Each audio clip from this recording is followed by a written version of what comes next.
I was a ranger on patrol. When I found a wounded Bigfoot, what happened next changed me. Before I tell you what happened to me in those woods, I need you to do something. Comment below and tell me where you're listening to this right now.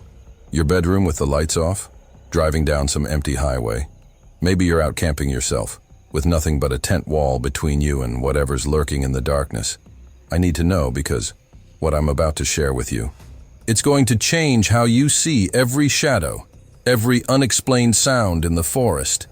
And if something happens to me after I tell this story, if I suddenly disappear or stop posting, at least I'll know that someone, somewhere, heard the truth.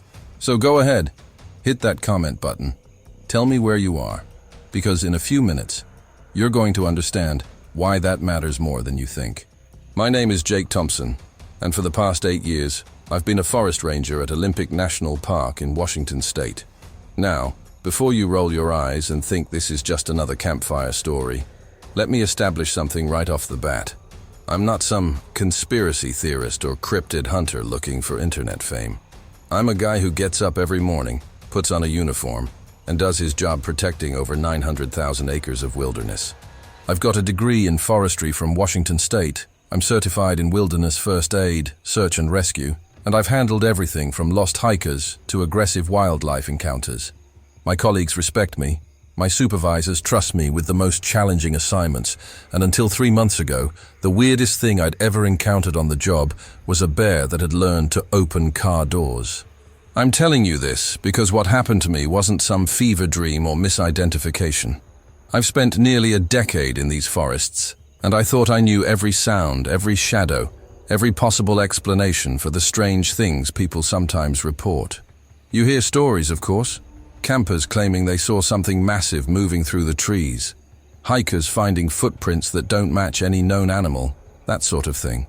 Park Service protocol is pretty clear about these reports. Document them, file them, and usually chalk them up to misidentified wildlife or overactive imaginations. Black bears can look pretty imposing when they rear up on their hind legs, especially in low light. Elk can sound almost human when they bugle. There's always a logical explanation, and in 8 years, I'd found one for every single unexplained incident that crossed my desk.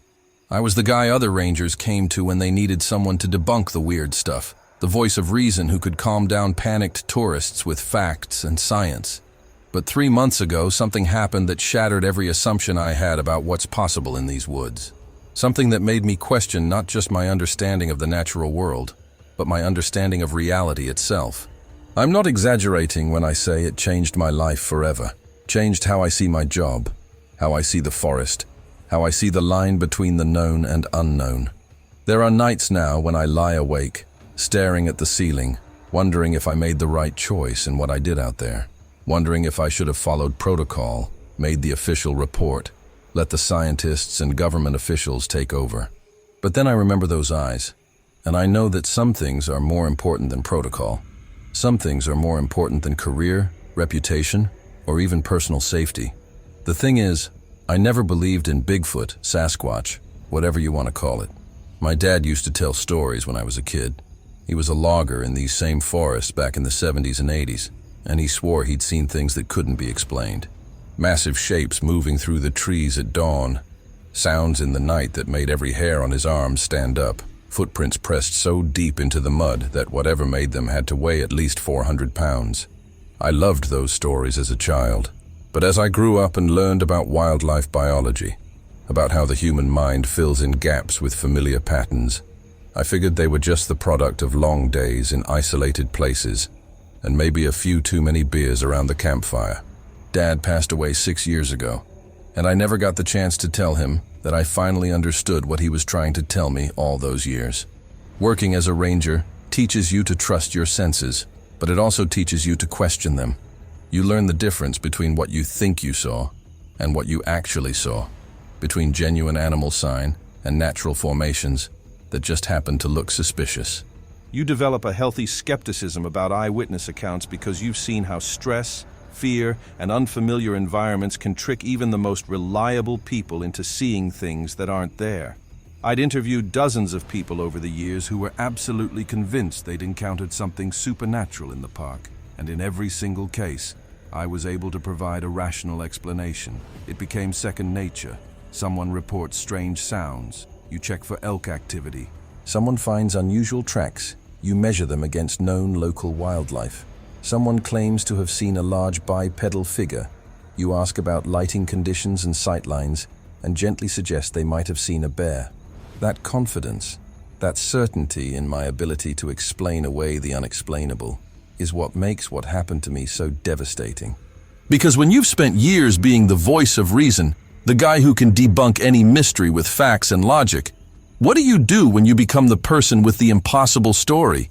What do you do when you're the one who needs to be believed, but you know exactly how crazy you sound? I've been on the other side of these conversations enough times to know what people are thinking when someone claims to have encountered a cryptid. I know the look that crosses their faces, the polite nod that really means this person has lost touch with reality. And now I'm the one who has to live with that look, who has to accept that most people will think I'm delusional or lying or seeking attention. But here's the thing, I'm not seeking attention. In fact, telling this story could very well end my career. The Park Service doesn't exactly encourage rangers to go public with accounts of cryptid encounters, especially not when those encounters involve actions that weren't exactly by the book. I've got 17 years until retirement, a pension that I've been counting on, and a reputation that I've worked hard to build. I'm risking all of that by telling you this story, and I'm doing it for one simple reason. Because what I experienced out there was real, and because the creature I encountered deserves better than to be treated like a monster or a myth. What happened between us? It showed me something about intelligence, about dignity, about the capacity for gratitude and communication that exists far beyond what we think we understand about the natural world. I need you to understand that I'm not telling this story lightly. I've gone back and forth about whether to share it for months now, weighing the potential consequences against what I believe is my responsibility to tell the truth. I've consulted with lawyers about the legal implications, with therapists about the psychological impact, and with colleagues about the professional ramifications. Every rational part of my brain tells me to keep this to myself, to file it away as a personal experience that doesn't need to be shared with the world.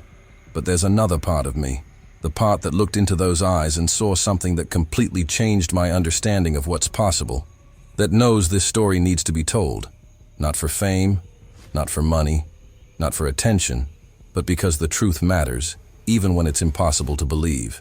So that's why I'm here, talking to you through your headphones or speakers, trying to find the words to describe something that shouldn't exist, but absolutely does. In a few minutes, I'm going to take you with me into the Olympic wilderness on a cold October night 3 months ago. I'm going to tell you about sounds that made my blood run cold, about a discovery that challenged everything I thought I knew about the world, and about a choice that still keeps me awake at night. I'm going to describe details that no amount of imagination could invent, sensory experiences that are burned into my memory with perfect clarity, and an encounter that transformed me from a skeptic into someone who understands that there are things in this world that science hasn't even begun to explain. And when I'm done, you'll understand why I need to know where you are right now, and why this story might be the most important thing you've ever heard. Now, let me take you back to where this all started, about 6 weeks before my world got turned upside down. It was late September, and we were dealing with what my supervisor, Chief Ranger Martinez, kept calling unusual wildlife activity.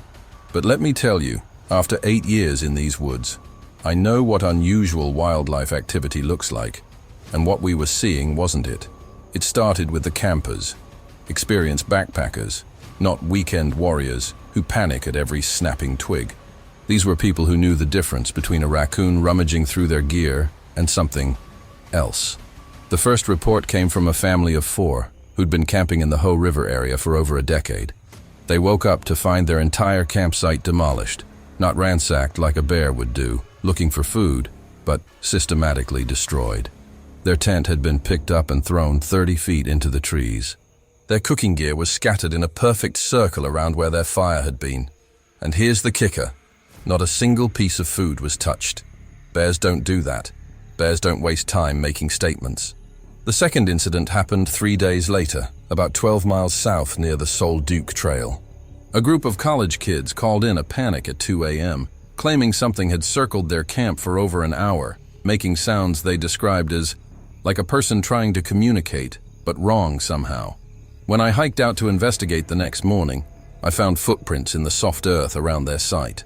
Prints that were definitely bipedal, definitely massive, and definitely not human. I measured them at just over 18 inches long and 7 inches wide at the ball, pressed so deep into the ground that whatever made them had to weigh at least 400 pounds. The stride length was close to 6 feet. I've seen plenty of bear prints, and I've seen human prints, and I've seen people try to fake Bigfoot prints with wooden feet and snowshoes. These were none of those things. These were something else entirely, something that moved with purpose and intelligence through terrain that would challenge an experienced hiker. Chief Martinez's explanation was simple. Aggressive black bear, probably a male defending territory. He'd been with the service for 23 years, and in his mind, every unusual incident could be traced back to known wildlife behavior. I get it. That's how you maintain order in a place where thousands of visitors expect safety and predictability. But when I showed him the photos of those prints, when I walked him through the scene measurements, when I explained that no food had been disturbed at either campsite, he just shrugged and said, "Bears are unpredictable, Thompson. File the report and recommend increased food storage protocols." That was it. Case closed. Except the cases kept coming, and each one made less sense than the last. Within 2 weeks, we had 7 separate incidents of campsites being disturbed in ways that defied every pattern of known animal behavior. The thing that bothered me most wasn't just what happened, it was what didn't happen. No injuries, no actual aggression toward humans. Whatever was out there seemed to be going out of its way to avoid direct contact. But it was the sounds that really got under my skin.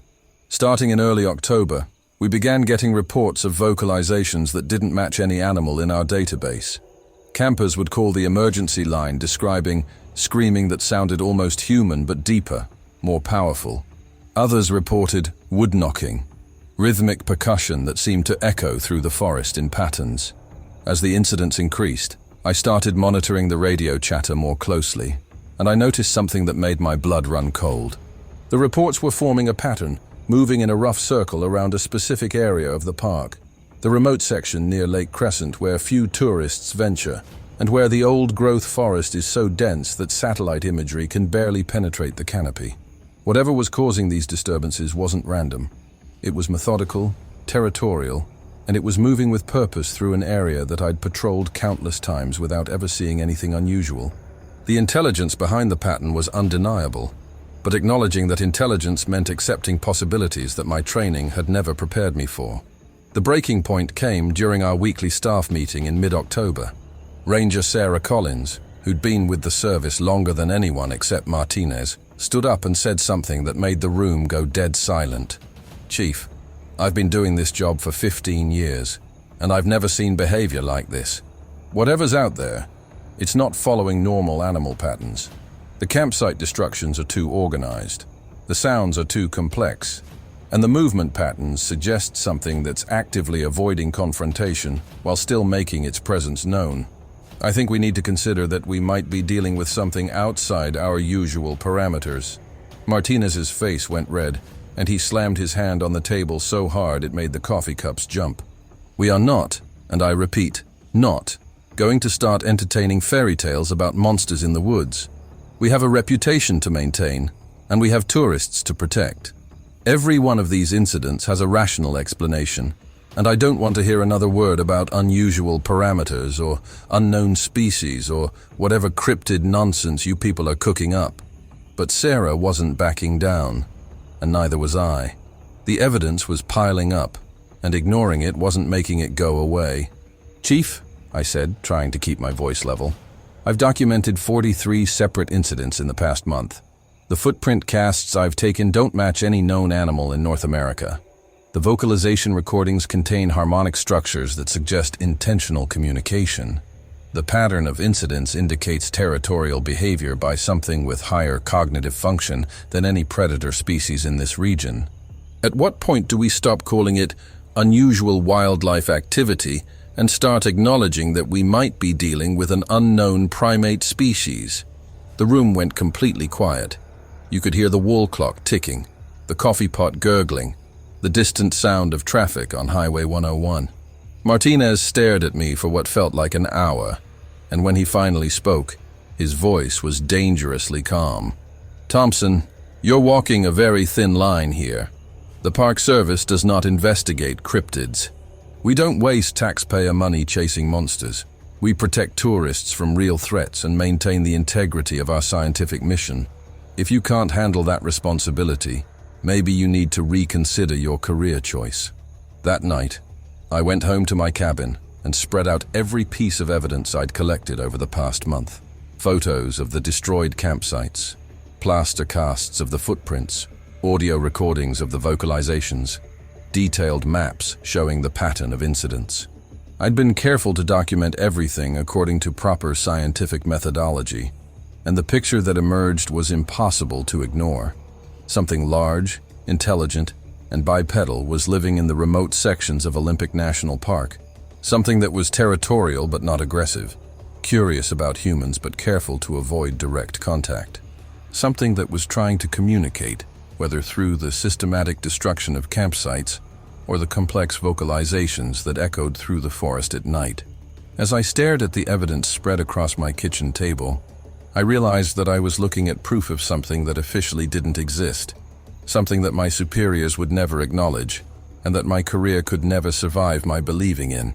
But the evidence was undeniable, and my conscience wouldn't let me pretend otherwise. The next few days were tense around the ranger station.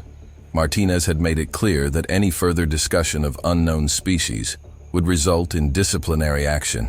But the incidents kept coming. More destroyed campsites, more mysterious vocalizations, more reports from shaken tourists who'd experienced something they couldn't explain. The other rangers started avoiding me in the hallways, as if skepticism about the official explanation was somehow contagious. But Collins would catch my eye during meetings and give me a look that said she knew what I knew, that we were dealing with something unprecedented, something that challenged the very foundations of what we thought we understood about North American wildlife. The tension was building to a breaking point, and I could feel that something was going to happen soon. I just had no idea that it would happen to me, or that it would change not just my understanding of what was possible, but my understanding of what it means to be human in a world that's still full of mysteries we're not prepared to accept. As October wore on, I found myself volunteering for more and more solo patrols in the remote sections of the park. Officially, I was conducting enhanced wildlife monitoring in response to the unusual activity reports. Unofficially, I was hoping to find answers to questions that my superiors refused to let me ask. I started carrying extra camera equipment, better audio recording gear, and a more powerful flashlight. I studied the pattern of incidents obsessively, trying to predict where the next one might occur.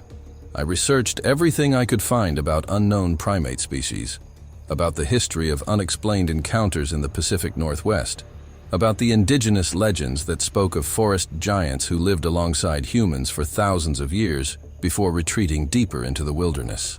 The more I learned, the more convinced I became that what we were dealing with wasn't just possible, it was inevitable. In a region with millions of acres of uncharted wilderness, with old-growth forests that hadn't been surveyed in decades, with terrain so rugged that entire valleys remain unexplored, why wouldn't there be species that science hadn't catalogued yet? 3 weeks later, on a cold October night that I'll remember for the rest of my life, I got my answer. But it came in a way that I never could have anticipated, in a moment that tested every assumption I'd ever made about duty, protocol, and the line between the possible and impossible. What happened that night didn't just prove that something was out there. It proved that the something was far more complex, far more intelligent, and far more deserving of respect than any of us had imagined. And it put me in a position where I had to choose between my career and my conscience, between following orders and following my heart.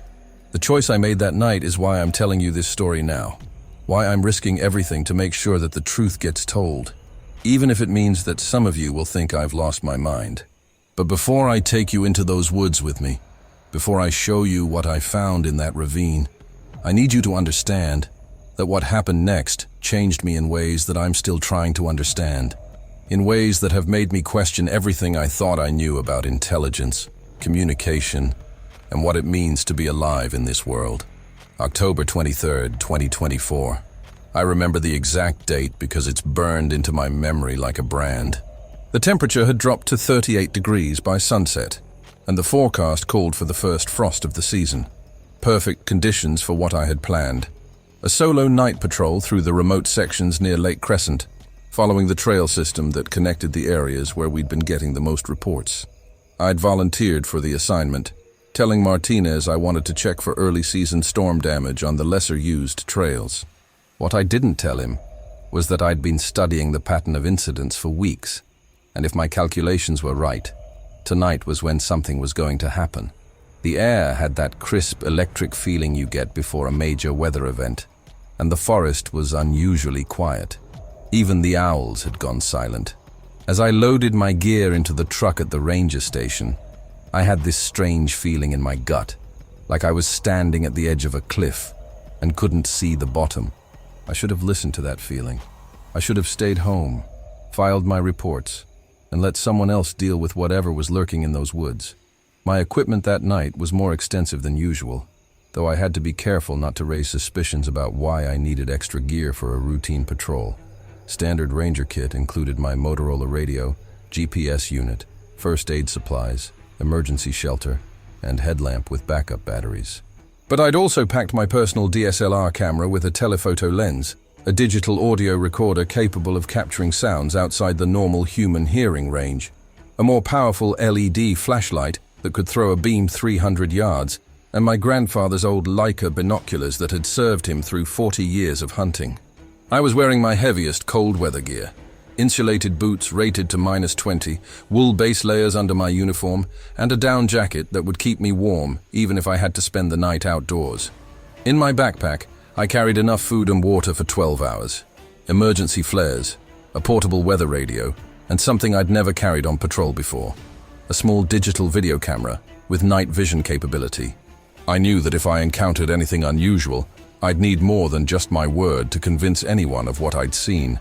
The route I'd planned would take me through 12 miles of wilderness, following a network of animal trails and old logging roads that most tourists never see.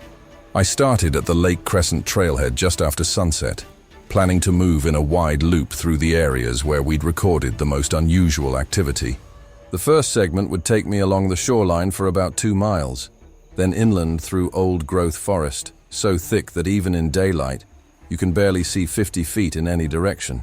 From there, I'd follow Solduck Creek upstream to a series of small meadows where I'd documented several sets of unusual tracks, then circle back through the section where those college kids had reported the strange vocalizations. If something was out there, if it was following the pattern I'd identified, I should encounter some kind of evidence along this route. The plan was to move slowly, stopping frequently to listen and observe, documenting anything unusual with the camera and audio equipment. I estimated the full circuit would take about 6 hours, putting me back at my truck around 3 a.m. The first hour went exactly as I'd expected. The forest was quiet, but not unnaturally so.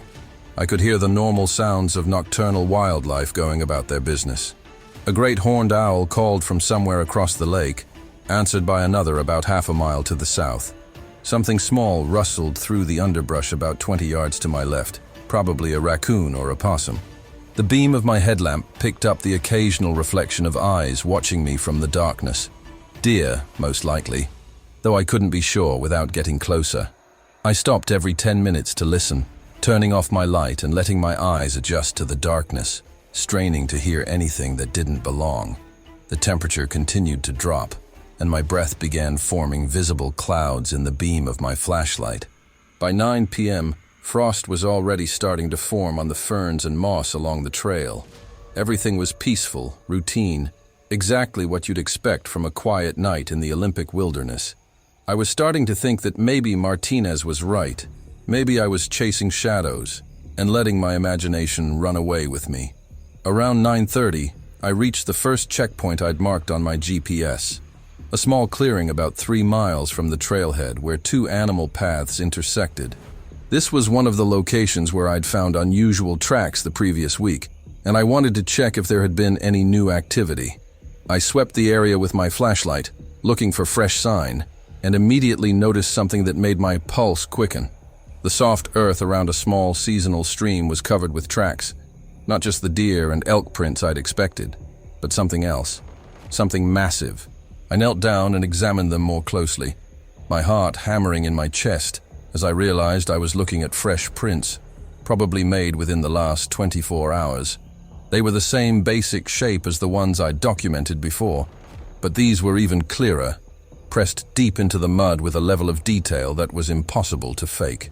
I could see the impression of individual toes, the arch of what was clearly a foot, and the kind of pressure distribution that only comes from something carrying enormous weight. I spent 20 minutes photographing the tracks from every angle, taking measurements, collecting plaster for casts. The whole time, I had this creeping feeling that I was being watched, but every time I swept the area with my flashlight, I saw nothing but trees and shadows. The prints formed a clear trail leading deeper into the forest, toward the section where the terrain became more rugged and the tree cover more dense. Part of me wanted to follow them immediately, but my training kicked in. I marked the location on my GPS, sealed my evidence in waterproof containers, and continued along my planned route. If something was out there, if it was as intelligent as the evidence suggested, following its trail in the dark would be a good way to provoke a confrontation I wasn't prepared for. Better to complete my circuit, document everything systematically, and plan a proper follow-up investigation for daylight hours. At least, that's what I told myself. Looking back, I think I was just scared of what I might find if I followed those tracks into the deeper darkness. The next 2 hours passed without incident, but the feeling of being observed never went away. I found more tracks in 2 other locations, along with what appeared to be deliberate arrangements of sticks and rocks that didn't match any natural formation I'd ever seen. The deeper I went into the forest, the more obvious it became that something large and intelligent was using these trails regularly.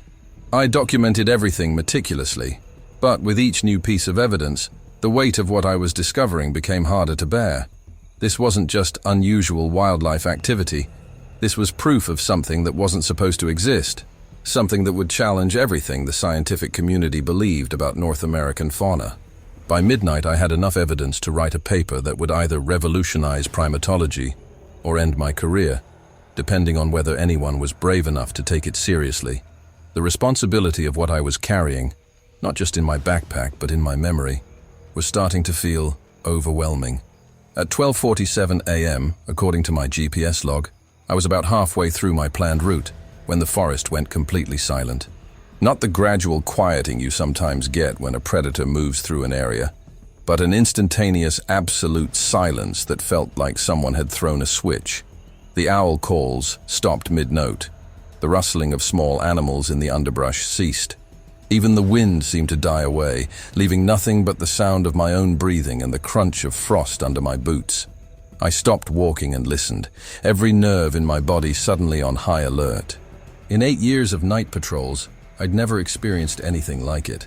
The silence was so complete, so unnatural, that I could hear my own heartbeat. I stood there for what felt like an eternity, fighting the urge to turn around and head straight back to my truck. Something was wrong. Something was watching me. Something was making the entire forest hold its breath in anticipation of what was about to happen. That's when I heard it. At first, I thought it might be the wind, but there was no wind. Then I thought it might be a tree creaking, but the sound was too regular, too purposeful. It was coming from somewhere ahead of me, maybe 200 yards down the trail, and it sounded like breathing, deep, labored breathing, but not quite human.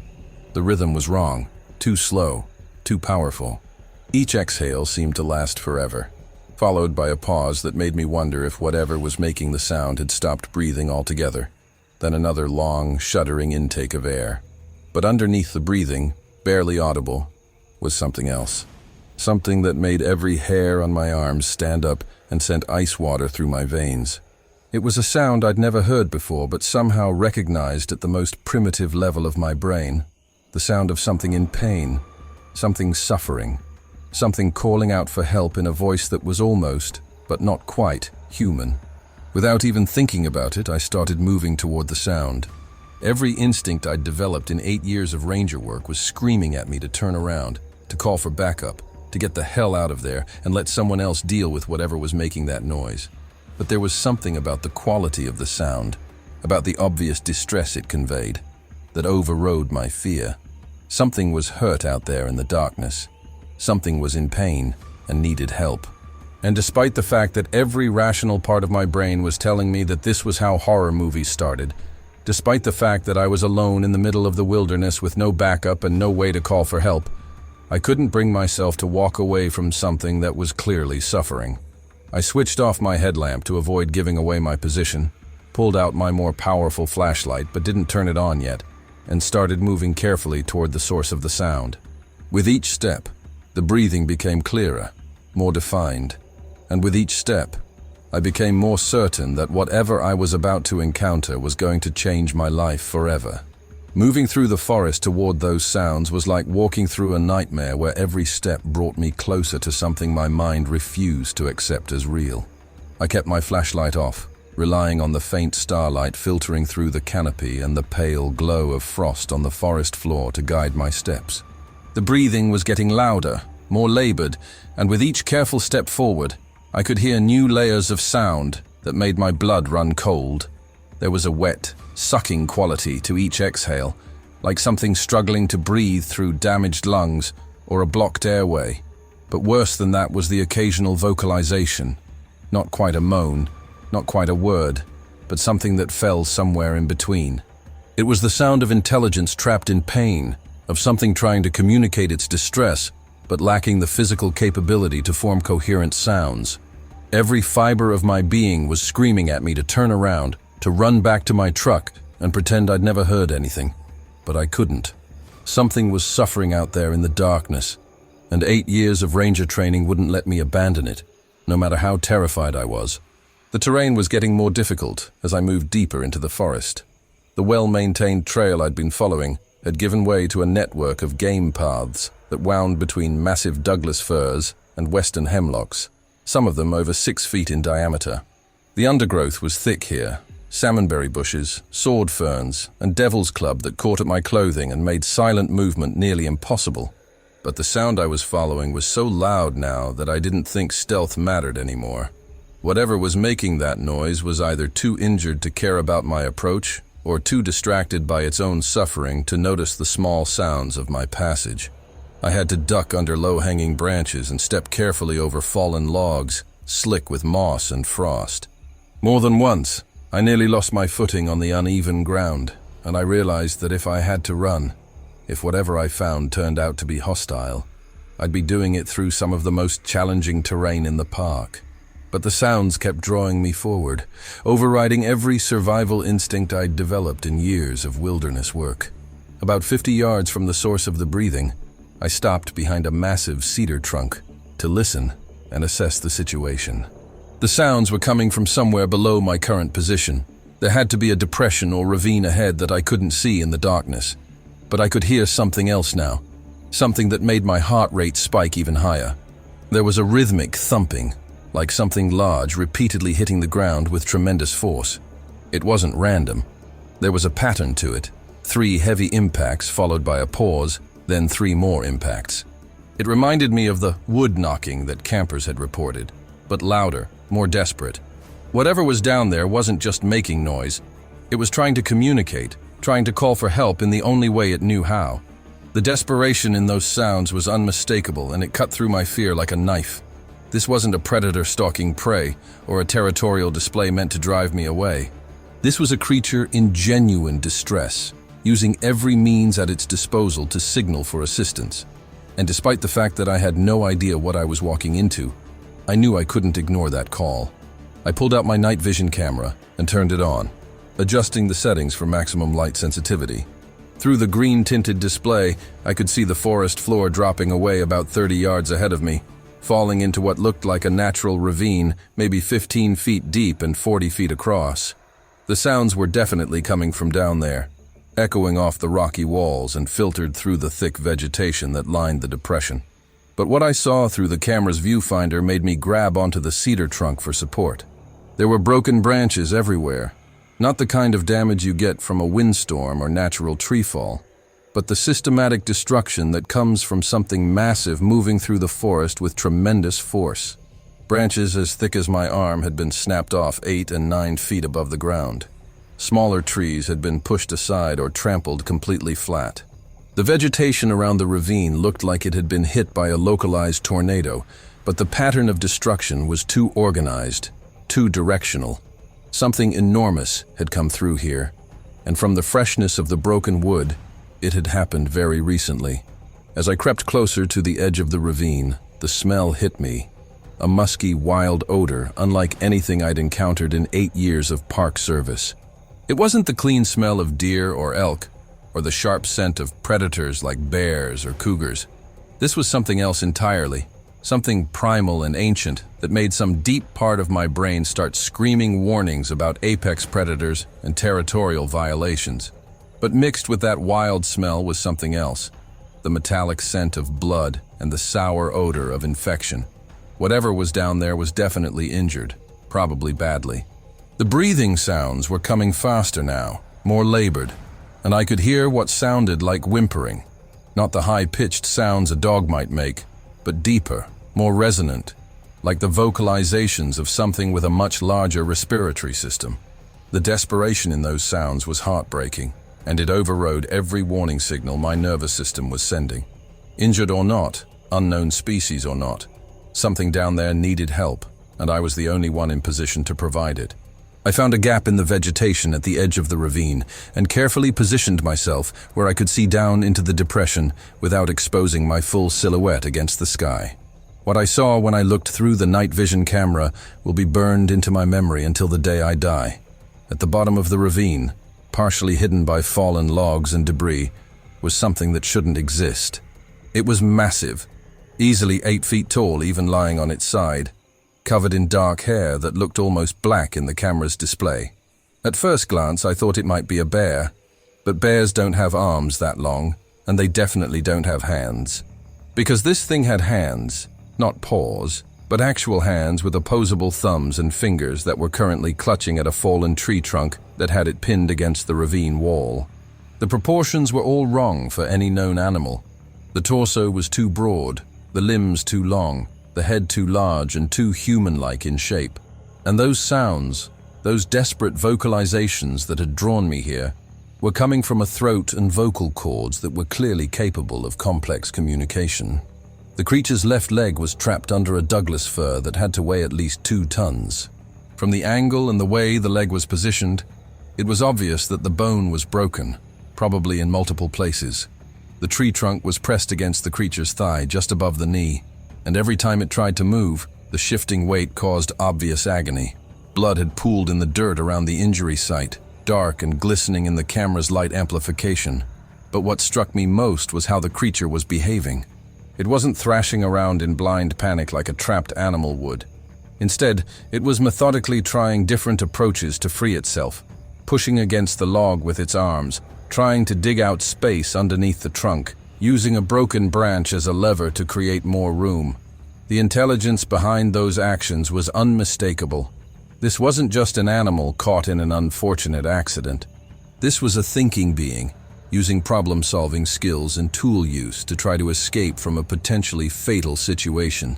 And from the weakness in its movements and the increasing desperation in its vocalizations, it was losing the battle. I watched for what felt like hours but was probably only 10 minutes as the creature continued its futile attempts to free itself. Every movement caused obvious pain, and the blood loss was clearly taking its toll. The vocalizations were getting weaker, more sporadic, and I realized with growing horror that I was watching something die. Something intelligent, something that had probably lived in these forests for decades without ever being seen by human eyes, was going to perish alone in this ravine because a tree had fallen at exactly the wrong moment in exactly the wrong place. The unfairness of it hit me like a physical blow. This creature had probably spent its entire existence avoiding human contact, living quietly in the remote sections of the park where no tourist or researcher would ever think to look. And now, when it needed help more than it had ever needed anything, the only human within miles was me. Someone who was supposed to document and report everything I saw, someone whose duty to the Park Service should have had me calling for backup and letting the scientists take over. But as I crouched there on the edge of that ravine, watching something that science insisted didn't exist slowly dying in front of my eyes, I knew that protocol and procedure and career considerations didn't matter anymore. What mattered was that a living, thinking being was in agony, and I was the only one who could help. I thought about my father's stories, about the creatures he claimed to have seen in these same forests 40 years ago. I thought about the indigenous legends that spoke of forest giants who were the elder brothers of humanity, deserving of respect and protection rather than fear and exploitation. And I thought about what it meant to be human, what it meant to have the power to save a life, and the choice of whether or not to use it. The creature below me made another weak attempt to shift the log, accompanied by a sound so full of pain and exhaustion that it cut straight through to my soul. That's when I made the decision that would change everything.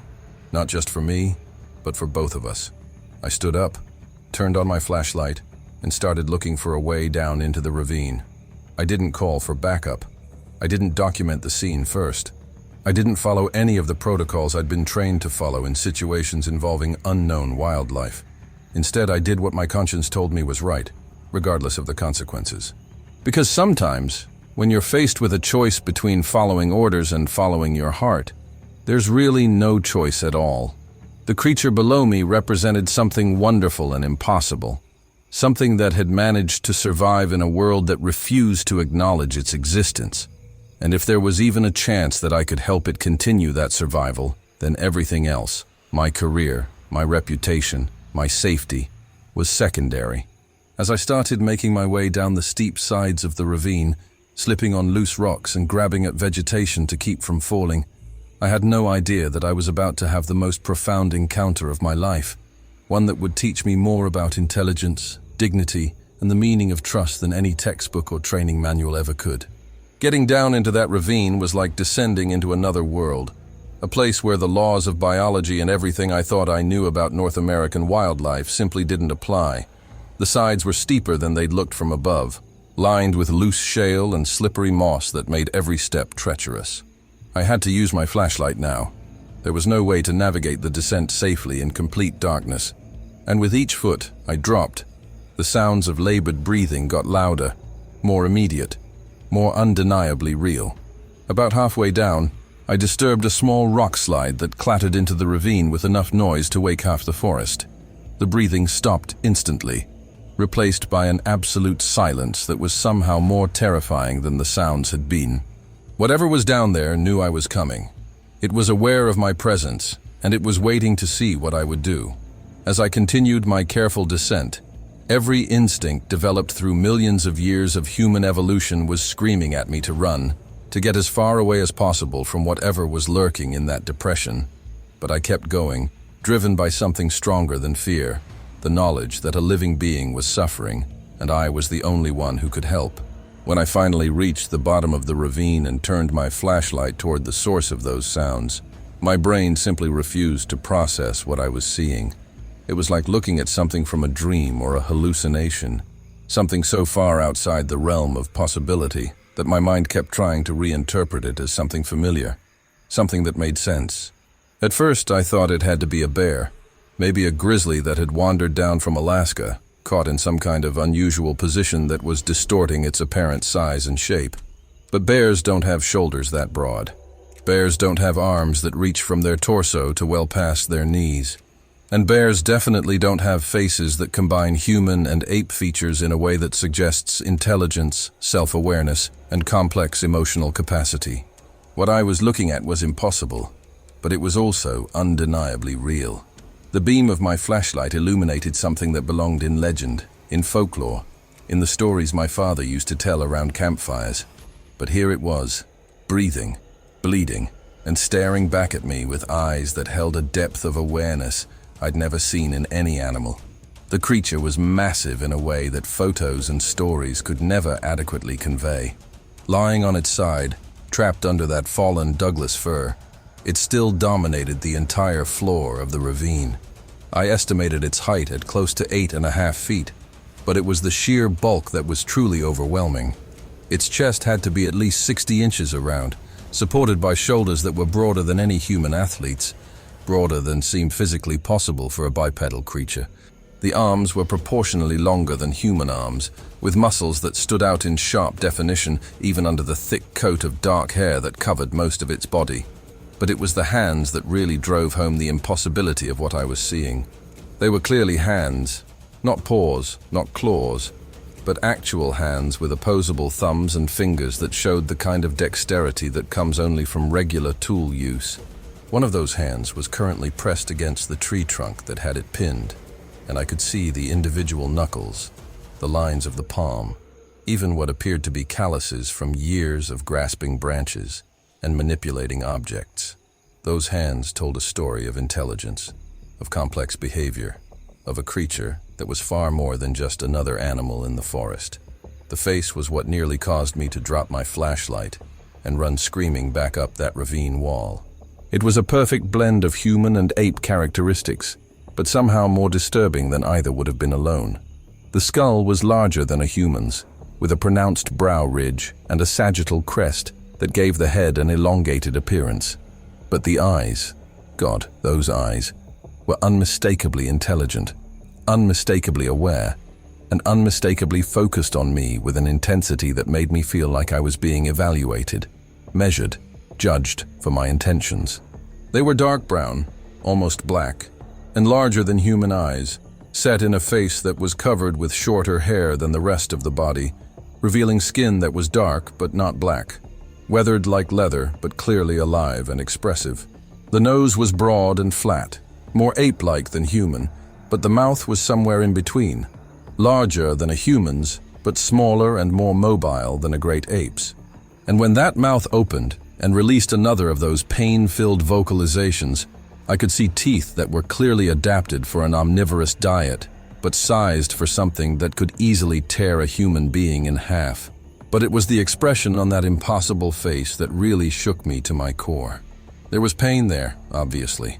The kind of agony that comes from a serious injury and hours of futile struggle.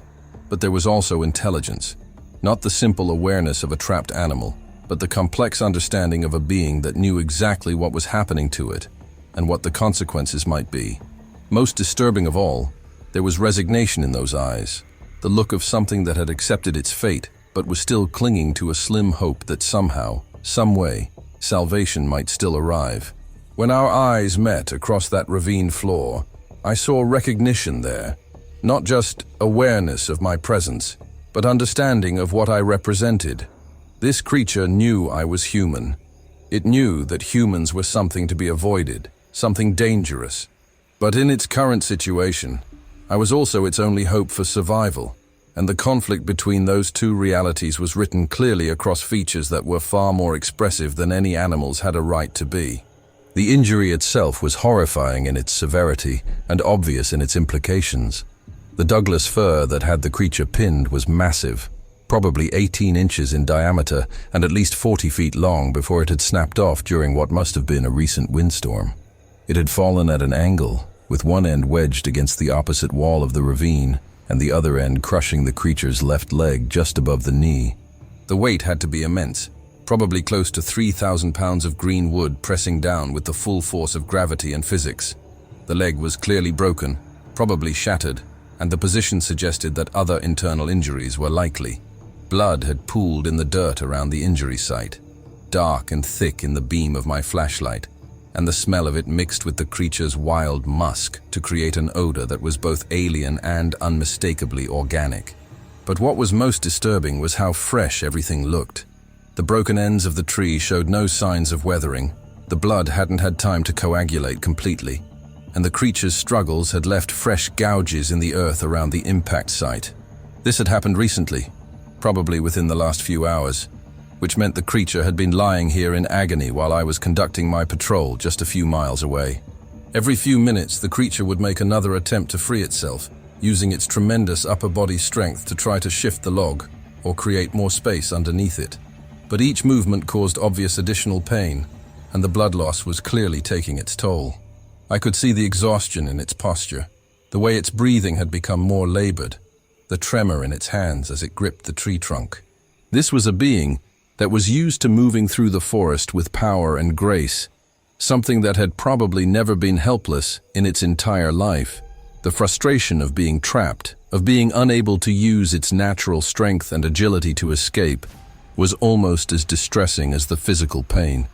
But what struck me most was how methodical its attempts at escape remained, even in its weakened state. This wasn't the random thrashing of a panicked animal. Every movement was calculated. Every effort was directed toward a specific goal. It was using leverage, trying different angles, even attempting to dig out space beneath the log with its free hand. The problem-solving ability I was witnessing was clearly on par with that of great apes, possibly even more sophisticated. As I stood there in that ravine, my flashlight beam illuminating something that wasn't supposed to exist, I experienced a complete disconnect between what my eyes were seeing and what my mind was capable of accepting. This creature represented everything that cryptozoology claimed was possible, but that mainstream science insisted was impossible. It was the missing link that evolutionary biologists said couldn't exist. The forest giant that indigenous peoples had described for thousands of years. The impossible being that my father had sworn he'd encountered in these same woods decades earlier. And it was dying right in front of me, trapped by a quirk of fate and physics that had put it in a situation its tremendous natural abilities couldn't overcome. The weight of that realization, that I was probably the only human being who would ever see this creature alive, that its survival depended entirely on what I chose to do in the next few minutes, was almost overwhelming. Every protocol I'd ever learned told me to document first and act second, to call for backup, to let the experts handle situations beyond my training. But looking into those intelligent, pain-filled eyes, I knew that protocol was going to have to take a back seat to basic human decency. The creature and I stared at each other across that ravine floor for what felt like hours, but was probably only a few seconds. I could see it trying to assess my intentions, trying to determine whether I represented additional danger or potential salvation. The intelligence in its gaze was unmistakable. This was a being capable of complex thought, of understanding consequences, of making judgments about the motivations of others. It had probably spent its entire existence avoiding human contact, learning to fear our species through generations of caution passed down from its elders. But now, in its moment of greatest need, it had no choice but to trust that this particular human might be different, might be willing to help rather than harm. The responsibility of that trust, the knowledge that this creature was placing its life in my hands based on nothing more than hope and desperation, was staggering. I realized that whatever decision I made in the next few moments would define not just the rest of my life, but possibly the rest of this creature's life as well. And despite every practical consideration, every career consequence, every rational argument against getting involved, I knew there was really only one choice I could make. The sound the creature made next will haunt me for the rest of my life. It wasn't quite a moan, wasn't quite a word, but it was clearly an attempt at communication. There was a questioning quality to it, a tentative hopefulness that suggested it was trying to ask for help in the only way it knew how. The intelligence behind that vocalization was unmistakable. This wasn't just an animal making noise. It was a thinking being attempting to communicate with another thinking being across the vast gulf of species difference. And in that moment, looking into those eyes and hearing that impossible sound, I understood something fundamental about what it means to be alive in this world. Intelligence takes many forms.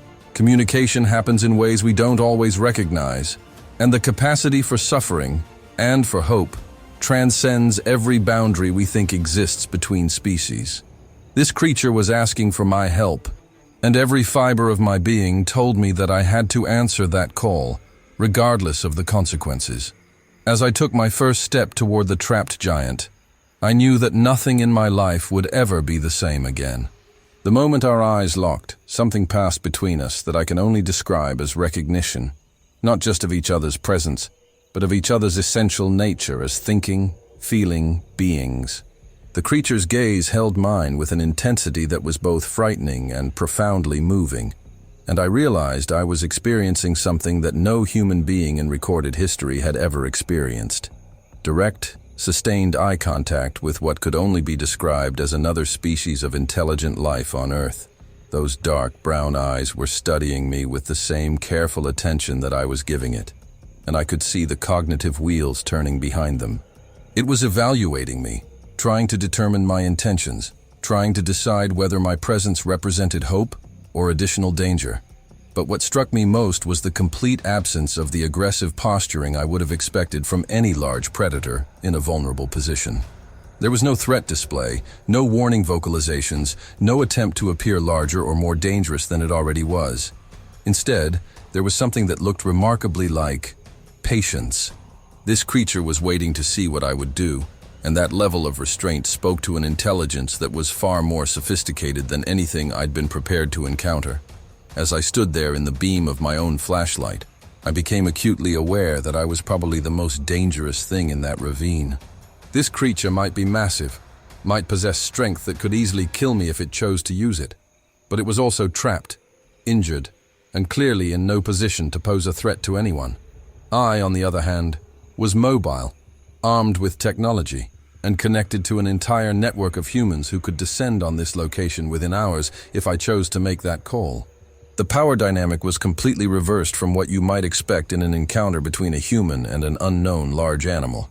I was the one with options, with the ability to determine how this encounter would unfold, and the creature seemed to understand that fact with crystal clarity.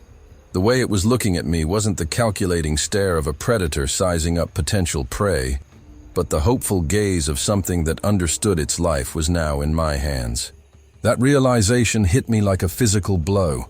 This being, whatever it was, had essentially placed itself at my mercy, and how I responded to that trust would say everything about what kind of person I really was.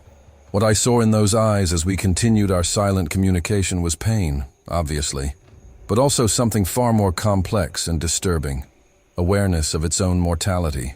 This wasn't just an animal caught in a trap, operating on instinct and immediate sensation.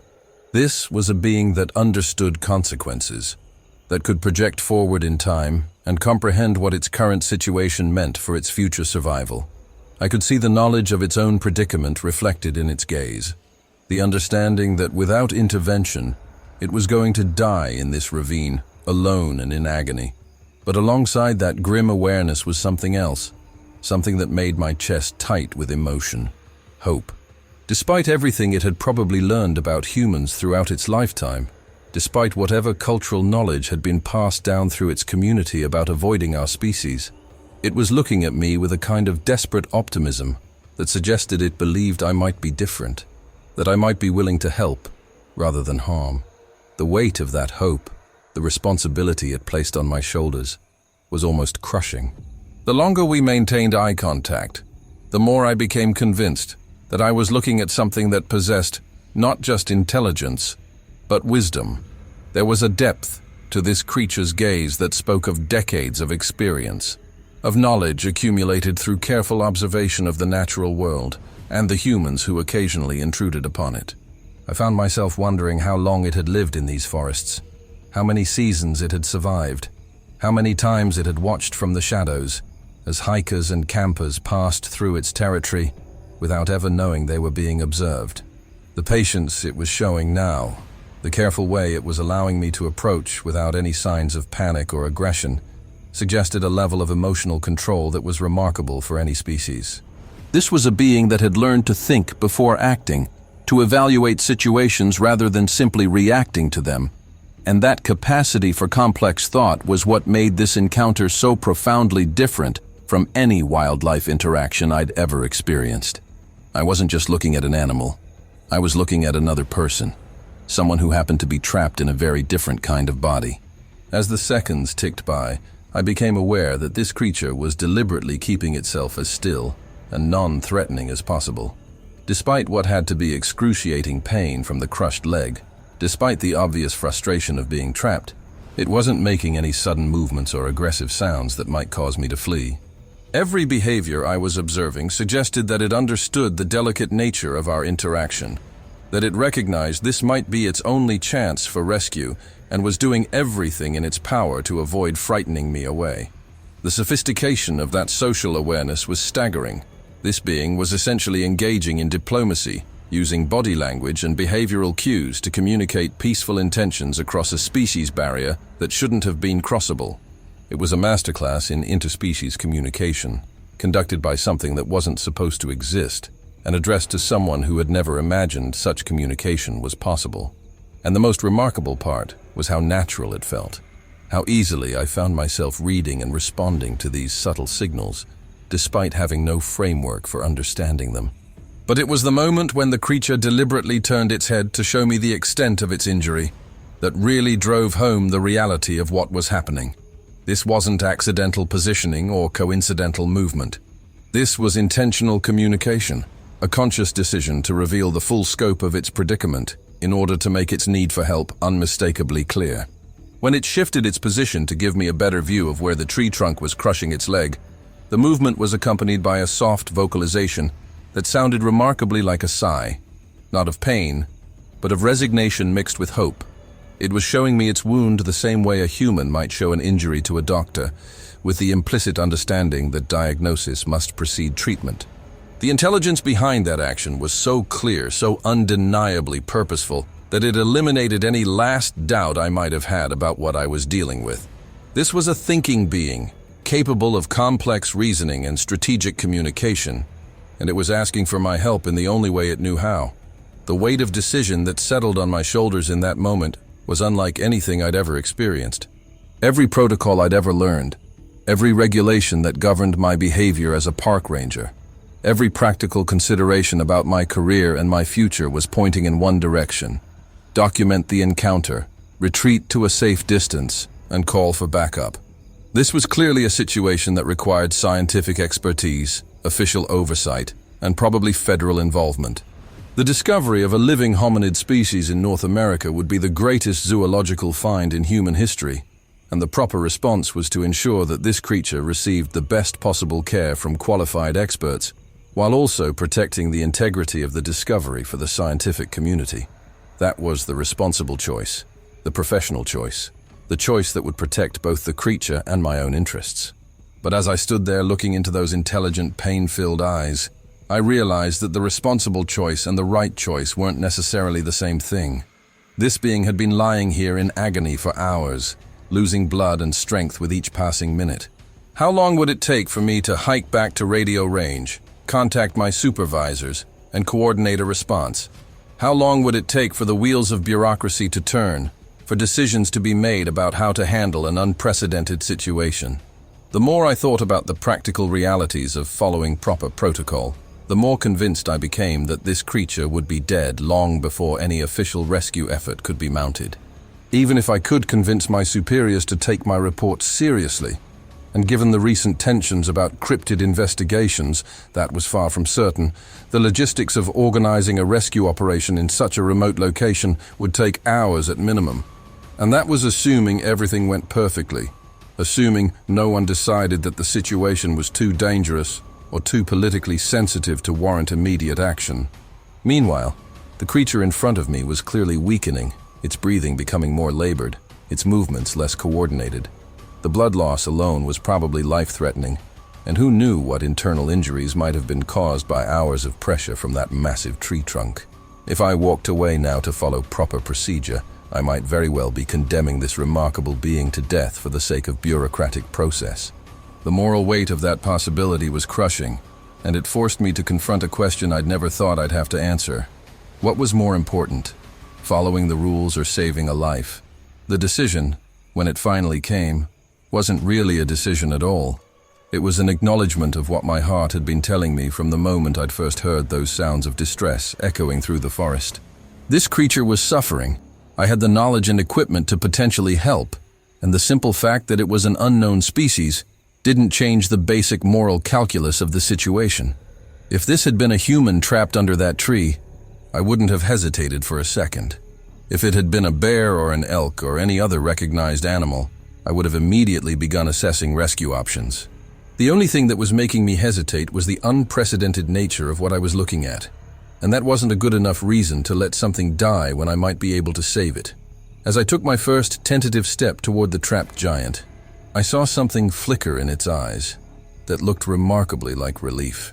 It had been watching my internal struggle, reading my body language and facial expressions with the same careful attention I'd been giving to its behavior. And somehow, despite the vast differences between our species, it had understood that I'd made the choice to help. The soft, almost human-like exhalation it released when I began moving toward it was a sound I'll carry with me for the rest of my life. The sound of hope being cautiously, carefully rekindled in the face of impossible circumstances. As I approached the trapped creature, every step carefully considered and clearly telegraphed to avoid causing alarm, I found myself entering into a kind of communication that transcended language, species, and everything I thought I knew about the limits of interspecies understanding. This being was actively participating in its own rescue, using subtle movements and vocalizations to guide my assessment of the situation and indicate where my efforts might be most helpful. When I knelt down to examine the tree trunk more closely, it shifted position slightly to give me better access to the injury site. When I reached for my emergency first aid kit, it watched my movements with obvious interest and understanding. And when I finally made direct physical contact, placing my hand gently on its massive shoulder to steady myself as I worked, the level of trust it demonstrated by allowing that touch was breathtaking. Here was a creature that had probably spent its entire life avoiding human contact, that had every reason to fear and distrust my species, and yet it was allowing me to approach, to touch, to help. That level of faith in my intentions, that willingness to trust, despite every instinct that must have been screaming warnings, was perhaps the most profound gift I'd ever received. And as I began the delicate work of figuring out how to free something that outweighed me by at least 300 pounds, I knew that this encounter was changing me in ways I was only beginning to understand. As I knelt there beside this impossible creature, my hand still resting on its massive shoulder, my mind was suddenly flooded with memories I hadn't thought about in years. I was 8 years old again, sitting around a campfire in these same woods, listening to my father tell stories that seemed larger than life. Dad had been a logger for Weyerhaeuser back in the 70s and 80s, spending weeks at a time in remote camps, where the only sounds were chainsaws, falling trees, and whatever was moving through the forest after dark. He used to talk about things he'd seen in the early morning mist, shadows that moved wrong for any animal he knew, sounds that didn't match anything in his mental catalog of forest wildlife. "Jake," he'd say, poking at the fire with a stick while my mother rolled her eyes. "There are things in these woods that science hasn't cataloged yet. Things that have been here longer than we have. Things that know how to stay hidden when they need to." I'd hang on every word, begging for more details about the massive footprints he'd found pressed into creek beds, the glimpses of something enormous moving through the trees just outside his peripheral vision. Back then, those stories were magic to me. Windows into a world where anything was possible, and mysteries still existed in an increasingly mapped and measured world. But as I grew older, as I learned about wildlife biology and scientific methodology, those childhood stories began to seem like exactly that, stories. Well-meaning fabrications designed to entertain a young boy who loved the idea of monsters and mysteries. When I went to college and studied forestry, when I learned about the comprehensive surveys that had been conducted throughout the Pacific Northwest, when I understood just how thoroughly these forests had been explored and catalogued, my father's tales started to seem naive at best, delusional at worst. I remember the conversation we had during my junior year, when I came home for Christmas, armed with textbook knowledge and scientific skepticism. "Dad," I said with all the arrogance of a 20-year-old who thought he knew everything, "if there were large, unknown primates in North America, we would have found definitive proof by now. We have satellite imagery, motion-activated cameras, genetic analysis techniques. There's nowhere left for a breeding population of 8-foot-tall creatures to hide." He just looked at me with this sad smile and said, "Son, the absence of proof isn't proof of absence. And some things know how to avoid being found better than others know how to look." I thought I'd won that argument with logic and education. Now, looking into the eyes of something that wasn't supposed to exist, I realized my father had been trying to prepare me for exactly this moment. The weight of that realization, that everything my father had tried to tell me was true, that I dismissed his experiences with the casual superiority of someone who'd never encountered anything that challenged their worldview, was almost as overwhelming as the situation I found myself in. He'd spent 40 years carrying the knowledge of what was really out there in these forests. 40 years being quietly mocked or politely ignored every time he tried to share what he'd learned. And I'd been one of the people doing the mocking. using my education as a weapon against his experience, my scientific training as a shield against possibilities that made me uncomfortable. The creature in front of me wasn't just proof that unknown species could survive in the modern world. It was proof that my father had been a better naturalist, a more careful observer, a wiser man than I'd ever given him credit for. He'd tried to pass down knowledge that couldn't be found in any textbook, wisdom that came from spending decades in intimate contact with the natural world. And I'd rejected that gift in favor of institutional knowledge that, as it turned out, was fundamentally incomplete. The regret I felt in that moment was sharp and immediate. Regret that I'd never apologized for doubting him. Regret that he'd died before I could acknowledge his wisdom. Regret that this incredible validation of his experiences had come too late for him to see. But the emotional weight of those memories was nothing compared to the practical crisis I was facing. Every aspect of my professional training was screaming at me to stop what I was doing and follow proper protocol. 8 years of ranger service had drilled into me the importance of documentation, chain of custody, and official oversight for any unusual wildlife encounter. The Park Service had specific procedures for dealing with unknown or potentially dangerous animals, procedures that existed for good reason. They protected both the animals and the humans involved, ensured that scientific discoveries were properly verified and studied, and maintained the credibility of the institution I represented. By choosing to intervene directly rather than calling for backup, I was violating not just policy, but potentially federal law. This creature, whatever it was, represented the greatest zoological discovery in human history. The proper response was to secure the scene, contact my supervisors, and let qualified experts handle the situation. Any other approach was reckless, unprofessional, and possibly criminal. The logical part of my brain was running through all the ways this could destroy my career. Unauthorized contact with an unknown species, failure to follow emergency protocols, potential endangerment of both myself and the creature.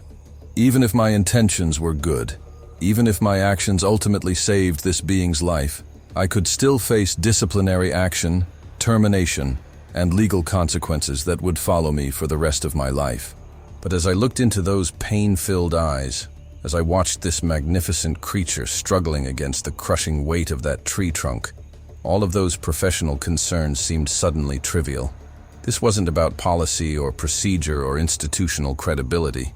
This was about a living being in desperate need of help, and the simple moral obligation to provide that help if you have the ability to do so. The creature in front of me wasn't a scientific specimen or a bureaucratic problem to be managed through proper channels. It was someone. And yes, looking into those intelligent eyes, I couldn't think of it as anything other than someone who was suffering and afraid, and hoping against hope that the strange human who had stumbled into its crisis might be willing to help rather than harm. The trust it was showing by allowing me to approach, by not struggling or fighting despite its obvious strength, was a gift that transcended species boundaries. And that trust came with a responsibility that I couldn't delegate to supervisors or protocols or official procedures. This being had placed its life in my hands through no choice of its own, and how I responded to that trust would define not just the outcome of this encounter, but the kind of person I really was when everything was stripped away except the choice between doing what was easy and doing what was right. The more I analyzed the situation, the more convinced I became that following official protocol would essentially be a death sentence for this creature. The logistics alone was staggering.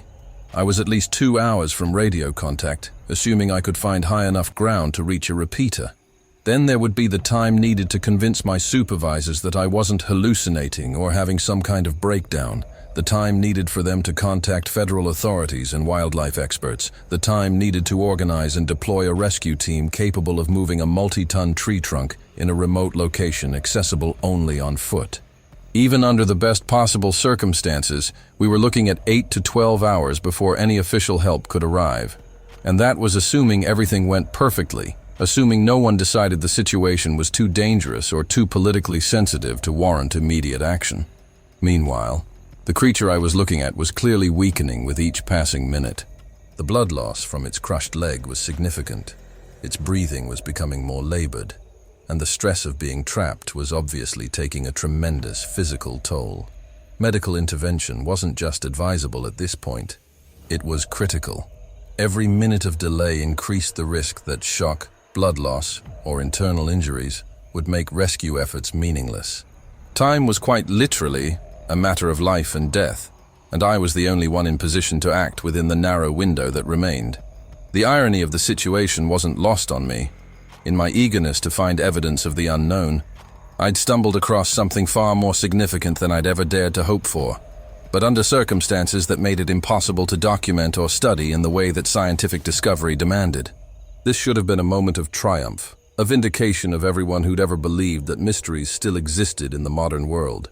Instead, it was a crisis that demanded immediate action with no time for the careful observation and documentation that would prove what I'd found to the outside world. I could spend precious minutes taking photographs and measurements that might convince skeptics, or I could spend those same minutes trying to save a life. I could prioritize scientific methodology, or I could prioritize basic human decency. The choice was stark and unforgiving, and there was no option that would satisfy both imperatives. Whatever decision I made, I would have to live with the consequences for the rest of my life. But as I looked into those trusting eyes, as I saw the hope and desperation written clearly across features that were more expressive than any animal's had a right to be, I realized that the choice had already been made. My conscience wouldn't allow me to prioritize documentation over compassion, scientific discovery over immediate human need. The moment I committed fully to helping, something shifted in the creature's demeanor that was impossible to miss. It was subtle, a slight relaxation of the shoulders, a change in the rhythm of its breathing, a look in its eyes that suggested relief mixed with gratitude. Somehow, despite the vast differences between our species, it had read my intentions with remarkable accuracy. It knew that I'd chosen to help rather than observe, to act rather than document, to risk my own future for the sake of its survival. That level of understanding, that ability to perceive and interpret human emotions and decision-making processes, was yet another indication of just how sophisticated this being really was. It wasn't just intelligent, it was emotionally intelligent, capable of forming judgments about the character and motivations of other species based on subtle behavioral cues. The fact that it had correctly assessed my intentions, that it had somehow understood that I was committed to helping despite the obvious risks to myself, spoke to a level of cross-species empathy that challenged everything I thought I knew about the uniqueness of human emotional capacity. We weren't just two different species sharing a moment of crisis. We were two thinking beings recognizing each other's essential humanity, if that word could even apply to something that wasn't technically human. As I began to more carefully assess the practical challenges of freeing something that outweighed me by several hundred pounds, I found myself drawing on every bit of knowledge I'd accumulated through 8 years of wilderness emergency response. The tree trunk that had the creature pinned was roughly 18 inches in diameter and appeared to be green Douglas fir, which meant it was heavy with moisture and sap. Conservative estimate put its weight at close to 3,000 pounds, far more than I could move through brute force alone. But I had tools, a come-along winch in my emergency kit, climbing rope rated for rescue operations, and most importantly, a solid understanding of leverage principles and mechanical advantage. If I could find the right anchor points, if I could position the winch correctly, there was a chance I could create enough force to shift the trunk just enough to free the creature's leg. It wouldn't be easy, and it wouldn't be fast, but it was possible. The bigger question was whether this being would remain calm and cooperative throughout what was likely to be a lengthy and potentially painful process. But as I looked into those intelligent eyes again, as I saw the patience and trust reflected there, I knew that this remarkable creature understood exactly what I was trying to do. And somehow, despite everything that should have made communication impossible between us, I was confident that we could work together to make this rescue successful.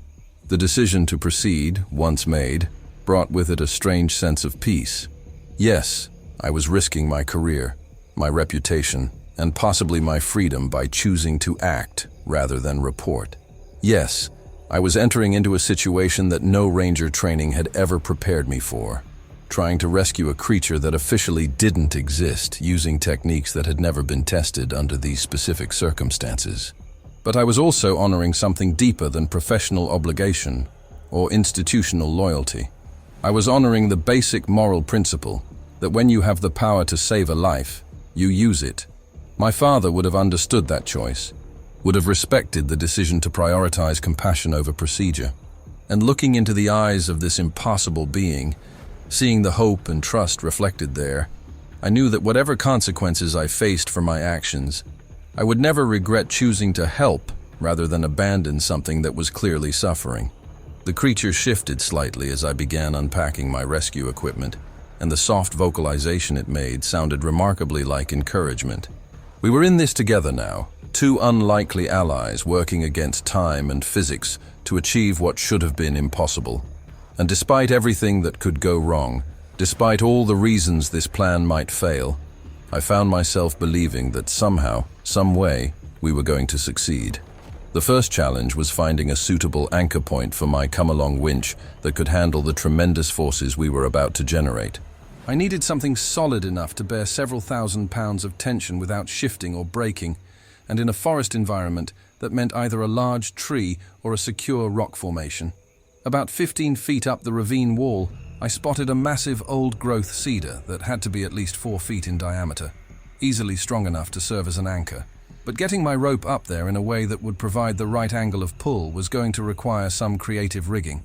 I started by explaining what I was doing to the creature, speaking in low, calm tones, even though I had no idea if it could understand human language. "I'm going to try to move this tree off your leg," I said, making eye contact and gesturing toward the fallen trunk. "It's going to take some time, and it might hurt when the pressure shifts, but I need you to stay as still as possible while I work."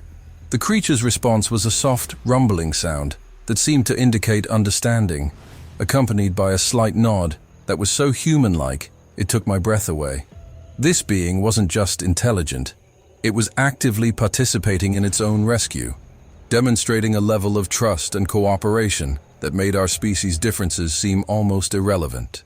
Setting up the pulley system was painstaking work that required me to climb partially up the ravine wall while carrying heavy equipment and working by flashlight. Every few minutes I'd look back to check on the creature, and each time I was struck by its remarkable patience. Despite what had to be excruciating pain, despite the natural fear any trapped animal would feel, it remained calm and watchful, following my movements with obvious interest and understanding. When I had to move closer to its massive form to position the winch cable, it shifted its body slightly to give me better access to the work area, a gesture of cooperation that spoke volumes about its intelligence and self-control. The cable I was using was rated for rescue operations, designed to handle up to 5,000 pounds of working load. But even with mechanical advantage from the winch, I was going to need every bit of leverage I could get. The physics were daunting. That tree trunk represented dead weight that had been compressed into the earth by hours of gravity and the creature's own struggles. Moving it wasn't just a matter of overcoming its weight, but also the friction and compression that had developed over time. I found myself running calculations in my head, trying to determine if my equipment was even theoretically capable of generating enough force to make a difference. As I began cranking the winch handle, the entire forest seemed to hold its breath. The cable stretched tight, creaking under the building tension, and I could see the strain on both my anchor tree and the winch mechanism itself. For the first few minutes, nothing seemed to happen. The fallen trunk remained stubbornly in place, as if it had become a permanent part of the landscape. But then, gradually, almost imperceptibly, I began to feel something shift. The creature felt it too, because it suddenly became more alert, its breathing changing from the labored rhythm of resignation to something more hopeful and focused. "Easy," I said, not sure if I was talking to the creature or to myself. "This is going to work, but we have to take it slow."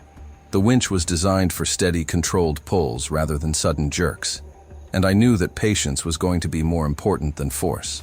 Each click of the ratchet mechanism brought us incrementally closer to success, but also increased the stress on every component of my improvised rigging.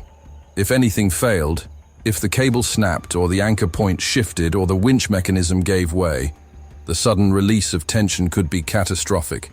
But the alternative was leaving this remarkable being to die, and that wasn't an option I could live with. 20 minutes into the process, something magical happened. As the trunk began to shift more noticeably, creating the first real space between the tree and the creature's trapped leg. The being did something that nearly brought me to tears. It reached out with its massive hand and gently touched my arm, making a soft vocalization that could only be interpreted as gratitude. The touch was incredibly gentle for something so powerful. A careful, deliberate contact that conveyed more emotion than any words could have expressed. In that moment, I wasn't just a human rescuing an unknown animal. I was one thinking being helping another, and the species barrier that should have made communication impossible had somehow become irrelevant. "You're welcome," I whispered, knowing it was probably a ridiculous thing to say but unable to stop myself. The creature's eyes met mine, and I saw something there that looked remarkably like understanding, even recognition of the sentiment behind my words.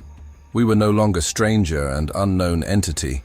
We were partners in this effort, working together toward a common goal despite every difference that should have made cooperation impossible. That moment of connection gave me the strength to continue working against what still seemed like impossible odds.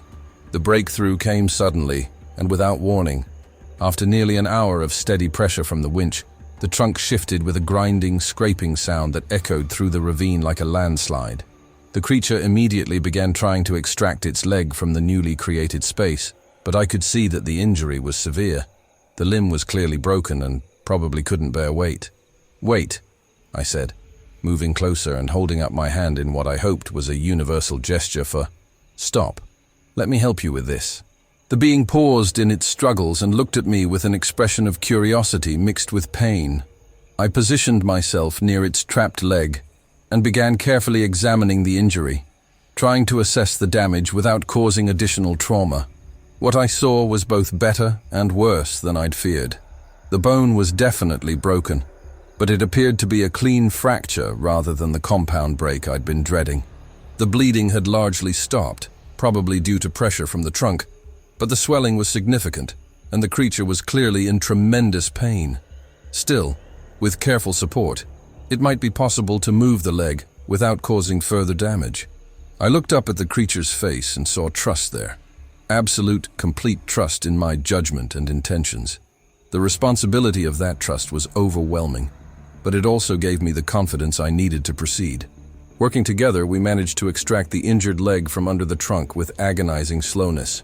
Every movement had to be coordinated between us, with the creature using its tremendous upper body strength to support its own weight, while I guided the injured limb to safety. The level of cooperation we achieved was remarkable. This being understood exactly what I was trying to do and modified its own movements to make my job easier and safer. When we finally got the leg free, the creature made a sound that was part relief, part pain, and part something that sounded suspiciously like gratitude. It was a complex vocalization that conveyed emotions I couldn't begin to translate, but the meaning was unmistakable. We had done it. Against all odds, using improvised equipment and cross-species communication that shouldn't have been possible, we had successfully completed a rescue that would have challenged a professional team with proper equipment. As I sat back on my heels, exhausted and exhilarated, I realized that I had just participated in something unprecedented in human history: the successful medical intervention and rescue of an unknown hominid species. The implications of what we had accomplished together were staggering, but in that moment, all that mattered was that this remarkable being was free. The creature's first attempts to move were heartbreaking to watch. It was clear that the injured leg couldn't support its weight, but its determination to regain mobility was fierce and inspiring. Using its powerful arms and its one good leg, it managed to pull itself to a sitting position against the ravine wall, a feat that required tremendous strength and pain tolerance.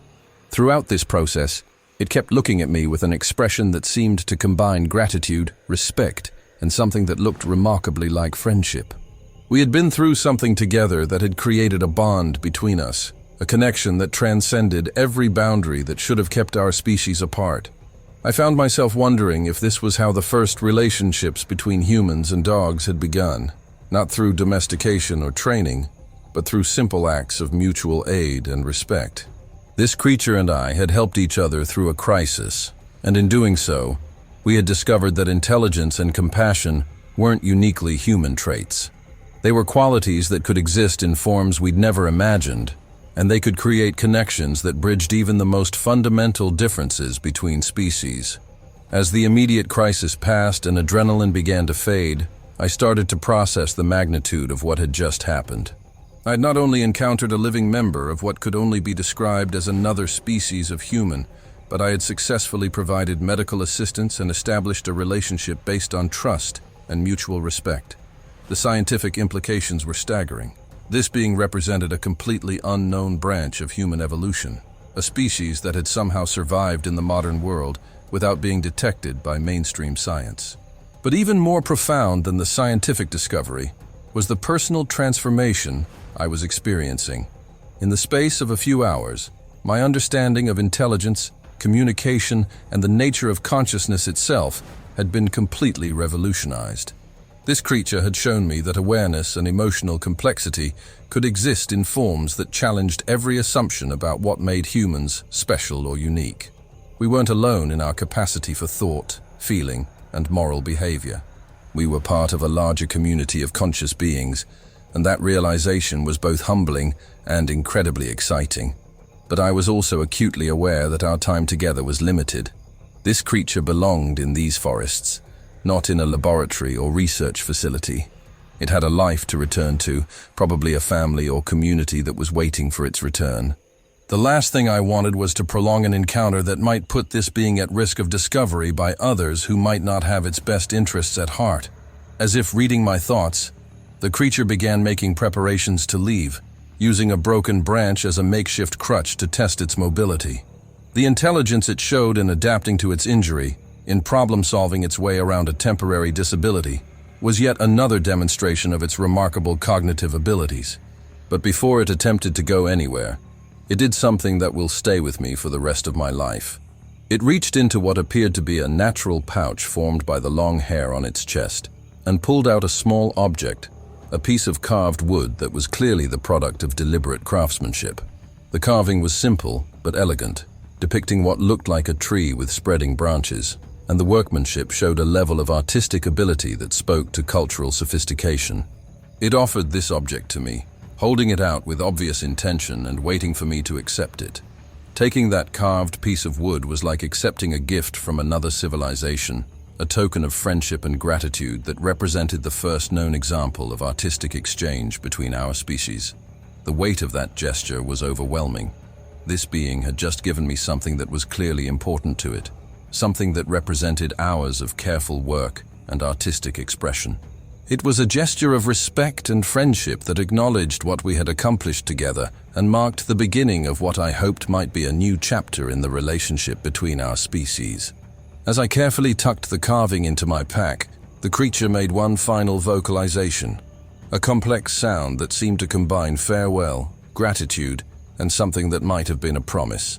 Then, using its makeshift crutch with surprising skill, it began making its way out of the ravine and back into the deep forest where it belonged.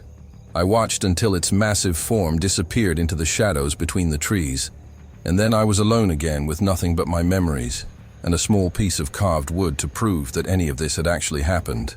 But I knew that neither of us would ever forget what we had shared in that ravine, and that somehow, some way, this encounter had changed both of our lives forever. Even with its leg freed from the crushing weight of that tree trunk, it was obvious that the creature needed immediate medical attention. The break was severe, the swelling was significant, and I could see dried blood mixed with dirt and forest debris around the injury site. As a ranger, I'd treated everything from twisted ankles to compound fractures, but I'd never attempted first aid on something this size, with anatomy that was almost but not quite human. My wilderness medical kit was designed for humans, and I had no idea if the same techniques would work on a being that probably outweighed me by 300 pounds and had bone density and muscle mass, unlike anything in medical textbooks. But looking at the pain in those intelligent eyes, I knew I had to try. "I need to clean and stabilize that injury," I said, speaking slowly and clearly while holding up my first aid kit so the creature could see what I was planning to do. "It's going to hurt, but if we don't treat it properly, infection could set in and cause much worse problems." The being's response was a low, rumbling sound accompanied by a nod that was so distinctly human-like it sent chills down my spine. It understood exactly what I was proposing, and it was giving me permission to proceed. The first challenge was cleaning the wound without causing additional trauma or triggering a defensive reaction from something that could easily kill me if it felt threatened. I started by showing the creature each item as I removed it from my kit. Antiseptic wipes, gauze pads, medical tape, a splinting material designed for field use. It watched my preparations with obvious interest, occasionally making soft vocalizations that seemed to indicate curiosity or understanding. When I began gently cleaning around the injury site, removing dirt and debris from the broken skin, the creature's entire body tensed with pain, but it made no aggressive moves. Instead, it gripped the ground beside it with its massive hands, leaving deep furrows in the earth from the strength of its grip, but allowing me to continue my work without interference. The level of self-control this demonstrated was extraordinary. Any wild animal in this much pain would have either fled or attacked, but this being was consciously overriding its natural defensive instincts to allow medical treatment from a member of a different species. The trust implicit in that behavior was humbling, and it reinforced my growing conviction that I was dealing with something far more sophisticated than any animal I'd ever encountered. As I worked, I began to notice details about the creature's anatomy that were both fascinating and disturbing. Its skin was thicker than human skin, but not as thick as I'd expected, with a texture that was somewhere between human flesh and the hide of a large mammal. The bone structure visible through the break was clearly denser than human bone, but the overall architecture was remarkably similar to our own skeletal system. Most unsettling were the hands, which had calluses and scars that suggested a lifetime of tool use and manual labor. These weren't the hands of a simple forest creature. They were the hands of a being that manipulated its environment, created objects, engaged in complex behaviors that required fine motor control and planning. The implications of what I was seeing were staggering, but I forced myself to focus on the immediate medical needs rather than the broader scientific questions. This creature was in pain, and my job was to provide whatever relief I could with the limited resources at my disposal. Everything else, the documentation, the analysis, the world-changing implications, would have to wait until this being was no longer suffering from an injury that could threaten its life. The process of stabilizing the fracture was more challenging than any field medicine I'd ever practiced. The creature's leg was easily twice the size of a human leg, which meant my standard splinting materials were woefully inadequate. I had to get creative, using my hiking poles as makeshift supports and tearing my spare shirt into strips to create additional binding material. Throughout this process, the being watched my every move with obvious interest, occasionally offering what appeared to be suggestions through gestures and vocalizations. At one point, when I was struggling to position the splint correctly, it actually helped by using its own hands to hold the support in place while I secured the bindings. The coordination this required was remarkable. Here we were, two completely different species, working together on a complex medical procedure with no common language beyond gesture and intuition. It should have been impossible, but somehow it was working. The creature seemed to understand not just what I was trying to achieve, but how best to assist in achieving it. Its participation in its own medical care demonstrated a level of intelligence and cooperation that challenged every assumption about the cognitive limitations of non-human species. The moment when I finished applying the splint and bandages was one of the most emotionally charged experiences of my life. The creature examined my work carefully, testing the stability of the splint with gentle pressure and adjusting its position slightly to find the most comfortable configuration. Then it did something that nearly brought me to tears. It looked directly into my eyes and made a series of soft, complex vocalizations that could only be interpreted as expressions of gratitude. The sounds weren't random or instinctive. They had the cadence and emotional quality of language, of deliberate communication meant to convey specific feelings and intentions. I found myself responding without thinking, saying, "You're welcome," in the same tone I might use with a human patient, and the creature's reaction suggested it understood not just the sentiment, but the ritualistic nature of the exchange. We were engaging in something that transcended mere medical treatment. We were participating in a cross-species dialogue that acknowledged our mutual respect and the bond that had formed between us through this shared crisis. In that moment, I realized I wasn't just treating an injured animal. I was providing medical care to another person, someone who happened to exist in a very different kind of body, As the immediate medical crisis stabilized, I found myself facing a new dilemma. What happened next? Standard procedure for any injured wildlife would be to transport the animal to a veterinary facility for proper treatment and recovery. But this wasn't standard wildlife, and the implications of exposing this creature to the outside world were staggering. Even with the best intentions, involving other humans in this situation would inevitably lead to captivity, study, and probably exploitation of something that clearly valued its freedom and privacy above all else. Looking into those intelligent eyes, I knew that this being belonged in these forests, not in a laboratory or zoo. It had survived countless challenges throughout its lifetime without human intervention, and with proper first aid, it would probably survive this injury as well. My job wasn't to rescue it from its natural habitat, but to provide emergency medical care that would allow it to continue living the life it had chosen. The decision to let it go, to trust that it could care for itself with the aid I'd provided, was one of the most difficult choices I'd ever made. But it was also the right choice, the only choice that respected this being's autonomy and dignity as a thinking creature, capable of making its own decisions about its life and future. The creature's preparation for departure was a masterclass in adaptation and problem-solving. Using the broken branch it had selected as a crutch, it began testing different ways of moving that would minimize stress on the injured leg. I watched in amazement as it developed a three-point gait that allowed it to travel with surprising speed and stability despite the significant injury. But before it left the ravine, it did something that will stay with me for the rest of my life. It gathered several items from the forest floor: a perfectly round stone, a piece of crystal-clear quartz, and a small section of deer antler that had been polished smooth by years of weathering. These objects were clearly chosen with care and intention, and it presented them to me with the same ceremonial gravity with which it had offered the carved wood earlier. I accepted each gift with the reverence they deserved, understanding that I was receiving tokens of friendship and gratitude from a culture that existed entirely outside human knowledge or understanding. These weren't random forest debris. They were carefully selected objects that held meaning and significance in ways I could only begin to comprehend. The exchange of gifts created a moment of profound connection that transcended every barrier between our species.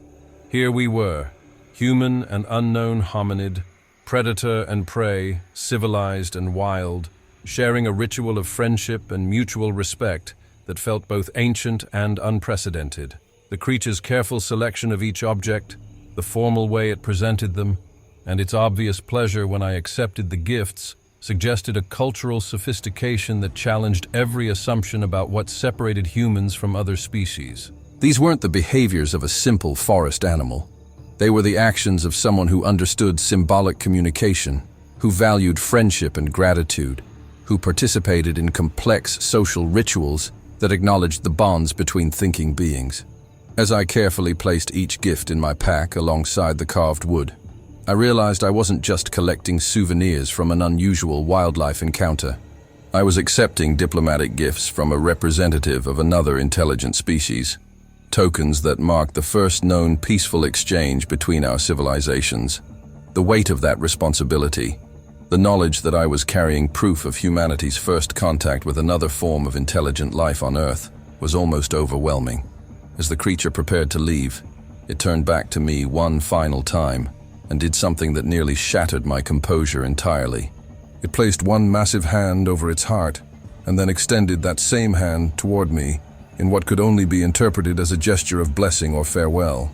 The formality of the gesture, the obvious emotional weight it carried, and the clear intention behind it were unmistakably human in their meaning while being entirely unique in their execution. I found myself responding instinctively, placing my own hand over my heart and extending it toward this remarkable being in a mirror of its gesture. For a moment, we stood there in that ravine, sharing a ritual that neither of our species had ever performed before, but which felt as ancient and meaningful as any ceremony in human history. It was a moment of perfect understanding between two thinking beings who had found common ground despite every difference that should have kept us apart.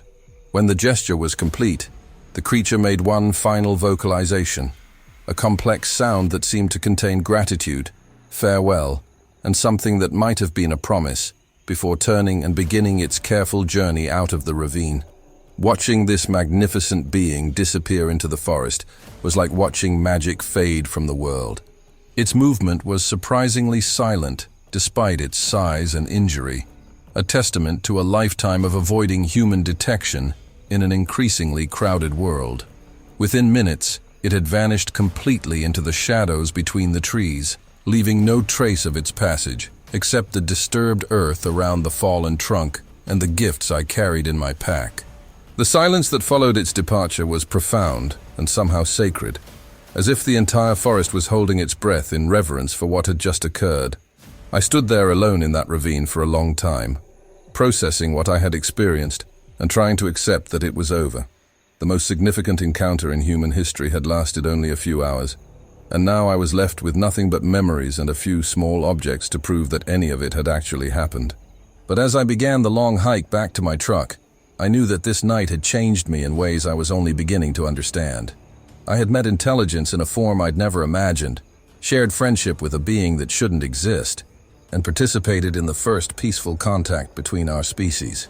Whatever challenges lay ahead, whatever doubts others might express about my story, whatever consequences I might face for my actions, I would always carry the knowledge that we are not alone in our capacity for thought, feeling, and moral behavior. There are others sharing this world with us, others who deserve our respect and protection rather than our fear and exploitation. And sometimes, if we're very lucky and very brave, we might find ways to build bridges between our worlds that benefit both species immeasurably. The drive back to the ranger station at dawn was the longest 45 minutes of my life. Every mile that separated me from that ravine made the entire experience seem more surreal, more impossible, more like something I might have dreamed during a particularly vivid nightmare. But the gifts in my backpack were real enough. The carved wood, the smooth stone, the piece of quartz, and the polished antler. I could feel their weight shifting with every turn, a constant reminder that what had happened in those woods was absolutely, undeniably real. By the time I pulled into the parking lot, I'd run through a dozen different scenarios for how to handle the official report I was supposed to file. Standard protocol required detailed documentation of any unusual wildlife encounters, and this definitely qualified as unusual. But how do you document something that challenges the fundamental assumptions of modern biology? How do you write a report about providing medical aid to a species that officially doesn't exist? Every version I considered sounded like the ravings of someone who'd suffered a psychological break, and I knew that submitting such a report would end my career and probably land me in psychiatric evaluation.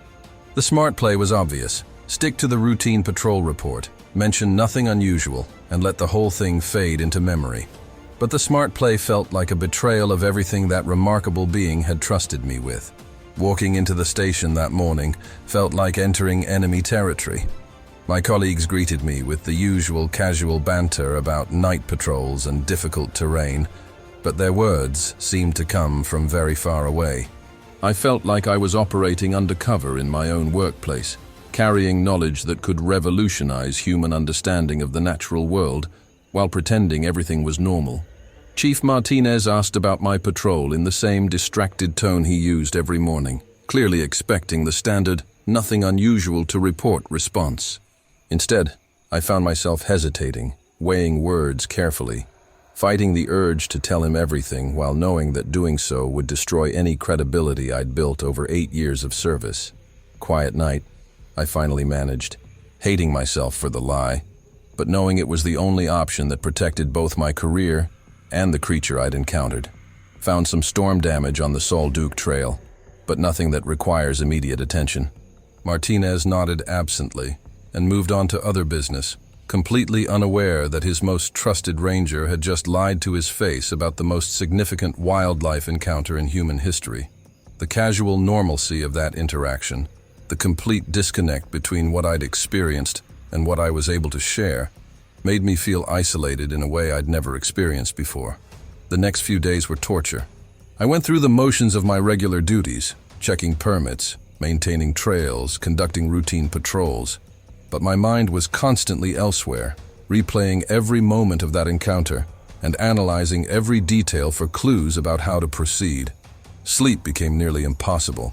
Every time I closed my eyes, I saw those intelligent brown eyes staring back at me, felt the gentle touch of that massive hand on my arm, heard those complex vocalizations that had sounded so much like language.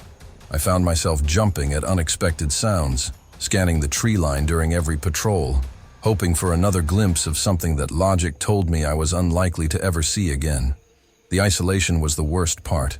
I was carrying the most incredible secret in human history, but I couldn't share it with anyone without risking everything I'd worked for.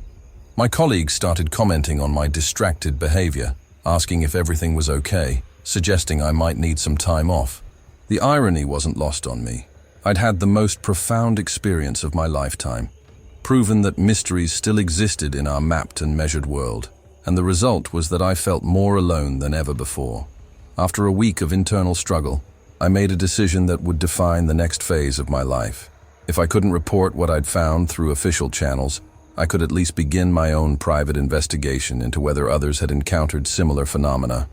I started by diving deep into the Park Service's historical files, looking for patterns in incident reports that might have been dismissed or explained away over the years.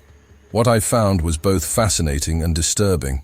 Buried in decades of paperwork were dozens of reports that, when viewed collectively, painted a picture of sustained contact between park personnel and something that matched exactly what I'd encountered.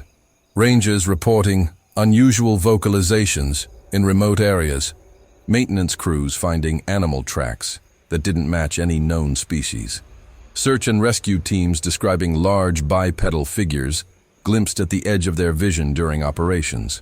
Each individual report had been filed, investigated, and ultimately explained away as misidentification, equipment malfunction, or stress-related hallucination. But taken together, they formed a clear pattern that suggested I wasn't the first person to encounter these beings. I was just the first to have extended, peaceful contact with one of them. The more I researched, the more convinced I became that there was an unofficial policy of suppression surrounding these encounters. Reports that couldn't be easily explained were quietly buried in administrative files where they wouldn't attract attention or raise uncomfortable questions. Rangers who persisted in describing unusual encounters were often transferred to different locations or encouraged to seek psychological counseling. The pattern was subtle, but unmistakable. The Park Service had been dealing with evidence of unknown hominid activity for decades, and their response had been to systematically downplay, relocate, or discredit anyone who tried to bring attention to the phenomenon. This wasn't necessarily malicious. It was probably driven by legitimate concerns about public safety, scientific credibility, and the chaos that would ensue if the existence of these beings became widely known. But the result was that an entire community of intelligent creatures had been written off as folklore and fantasy, denied the recognition and protection they deserved. My encounter hadn't been a unique event. It had been the latest in a long series of contacts that stretched back decades, all of them hidden from public view by institutional policies designed to maintain the status quo. Armed with this knowledge, I began modifying my patrol patterns to increase the likelihood of additional encounters. I started spending more time in the remote areas where historical sightings had been reported, adjusting my routes to pass through locations where unusual track findings had been documented. I also began carrying better recording equipment, high-definition cameras with telephoto lenses, digital audio recorders capable of capturing subsonic vocalizations, motion-activated trail cameras that I could leave in promising locations. Most importantly, I changed my entire approach to potential encounters. Instead of trying to observe from a distance or document evidence for later analysis, I prepared myself for the possibility of direct contact. I researched everything I could find about great ape behavior, studying communication patterns and social structures that might provide insights into how to interact peacefully with these beings. I also began carrying additional medical supplies and rescue equipment, reasoning that if I encountered another injured individual, I wanted to be prepared to provide immediate assistance, rather than being forced to choose between documentation and humanitarian aid. The changes in my behavior didn't go unnoticed by my colleagues. Sarah Collins, the ranger who'd supported my earlier investigations into unusual activity, started asking pointed questions about my new patrol patterns and equipment choices. "Jake," she said one afternoon as I was loading extra gear into my truck, "you're acting like someone who's expecting to find something specific out there. Is there something you're not telling us about what's been happening in the remote sections?" I could see the concern in her eyes, and I knew she was trying to determine whether I'd crossed the line from professional curiosity into obsessive behavior. The honest answer was that I had crossed that line, but for reasons I couldn't explain, without revealing everything. "I think we're missing things," I told her, which was true as far as it went. "The pattern of incidents suggests there's more activity in those areas than we're documenting, and I want to be ready if something significant happens." She accepted that explanation, but I could see she wasn't entirely convinced. The isolation I'd been feeling intensified as I realized that even the people who'd been most supportive of my earlier investigations were now viewing me with suspicion and concern. 3 weeks after my encounter, I had my first potential sighting during a routine patrol. I was checking a remote section of the Ho River Trail when I heard the sound of wood knocking echoing through the forest, the same rhythmic percussion that campers had been reporting for months. This time, instead of documenting the location and moving on, I responded with my own pattern of knocks using a thick branch against a tree trunk. The response was immediate and unmistakable, a complex series of knocks that seemed to acknowledge my attempt at communication while clearly coming from something with far more strength than any human possessed. For nearly 20 minutes, I engaged in this primitive dialogue, tapping out simple rhythms and receiving increasingly sophisticated responses. But despite my hopes, no visual contact occurred. Whatever was out there was communicating with me, but maintaining its distance, perhaps recognizing me as the human who had helped one of their kind, but still being cautious about direct exposure. The encounter left me both exhilarated and frustrated, proof that these beings were actively aware of my presence and willing to engage in limited communication, but still maintaining the careful boundaries that had allowed them to remain hidden for so long. That wood-knocking conversation marked a turning point in how I understood my role in this situation. I wasn't just a researcher trying to document an unknown species. I had become something like an ambassador, a bridge between two intelligent communities that had coexisted in these forests for thousands of years without ever truly meeting. The responsibility of that role was enormous and largely undefined. There were no protocols for interspecies diplomacy, no training manuals for peaceful contact with hidden civilizations. I was making it up as I went along, guided by instinct, ethics, and the hope that good intentions would be enough to prevent misunderstandings that could be catastrophic for both sides. The gifts I'd received during my first encounter had become more than souvenirs. They were diplomatic credentials, proof of peaceful contact that gave me a unique status in whatever relationship might develop between our species. But with that status came obligations I was still trying to understand. How far should I go in protecting their secrecy? What were my responsibilities if other humans encountered these beings in less peaceful circumstances? How could I balance my duty as a park ranger with my role as the only known human ambassador to a hidden civilization? As the weeks passed and my new patrol patterns became routine, I began to notice subtle changes in the forest that suggested my presence was being monitored and accepted. Tree arrangements that looked too purposeful to be natural appeared along my regular routes, not obvious enough to attract attention from other humans, but clear enough to serve as markers or messages for someone who knew what to look for. Food caches that I'd established for emergency situations were occasionally supplemented with items I hadn't placed there. Perfectly ripe berries, nuts that had been carefully shelled, fish that had been cleaned and prepared in ways that suggested sophisticated food preparation techniques. Most remarkably, several times I found damaged equipment that I'd left behind during previous patrols carefully repaired and returned to locations where I was likely to find it. The craftsmanship of these repairs was extraordinary. Broken straps mended with natural cordage that was stronger than the original material. Damaged buckles replaced with carved wooden equivalents that functioned perfectly. These weren't random acts of forest maintenance. They were deliberate gestures of friendship and cooperation from beings who had apparently decided that this particular human was worth helping. The realization that I was being quietly aided and protected during my patrols was both humbling and thrilling, proof that the relationship begun in that ravine was continuing to develop in ways I was only beginning to appreciate. 2 weeks after my first encounter with the wood-knocking communication, I discovered something on my regular patrol route that stopped me dead in my tracks. At the base of a massive cedar tree that marked the halfway point of my circuit, someone had carefully arranged a collection of objects that definitely hadn't been there the day before. 3 perfectly round stones, each about the size of a baseball, had been placed in a precise triangle around a small pile of what appeared to be medicinal plants, devil's club bark, willow leaves, and other natural remedies that any experienced woodsman would recognize as pain relievers and anti-inflammatories. The arrangement was too deliberate to be natural, too sophisticated to be the work of any known animal, and positioned exactly where I would be sure to notice it during my routine patrol. As I knelt down to examine the display more closely, I felt a familiar chill of recognition. This wasn't random forest debris. This was a message, a carefully crafted communication from someone who knew my patrol schedule and wanted to make contact in a way that wouldn't alarm or threaten either of us. The plants in particular told a story that made my chest tight with emotion. Someone was showing me that they remembered our previous encounter, that they understood the medical aid I'd provided, and that they were grateful for the help they'd received. This was a thank you note, written in a language of stones and forest pharmacology. The discovery of those gifts marked the beginning of what I can only describe as the most unusual correspondence in human history.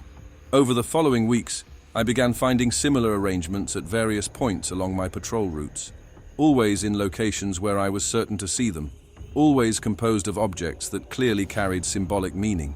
Sometimes it would be a collection of unusually shaped branches arranged in patterns that seemed to represent trees or other forest features. Other times I'd find small carvings similar to the wooden piece I'd received during our first encounter, but depicting different subjects, animals, celestial objects, abstract designs that suggested a rich, artistic tradition I was only beginning to glimpse.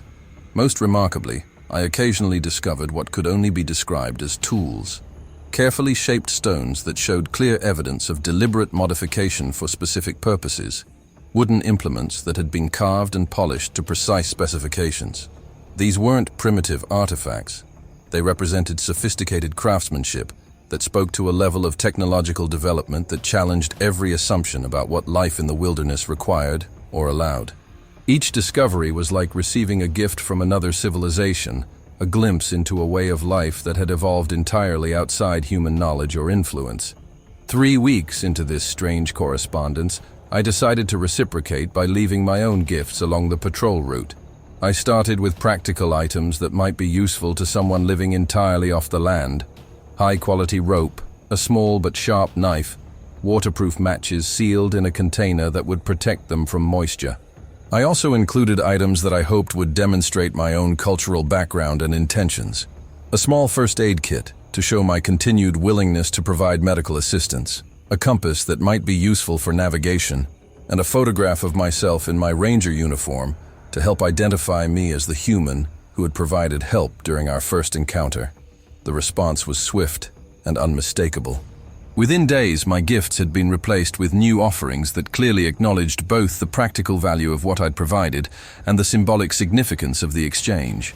The rope had been returned along with a sample of natural cordage that was obviously superior in strength and durability to anything manufactured.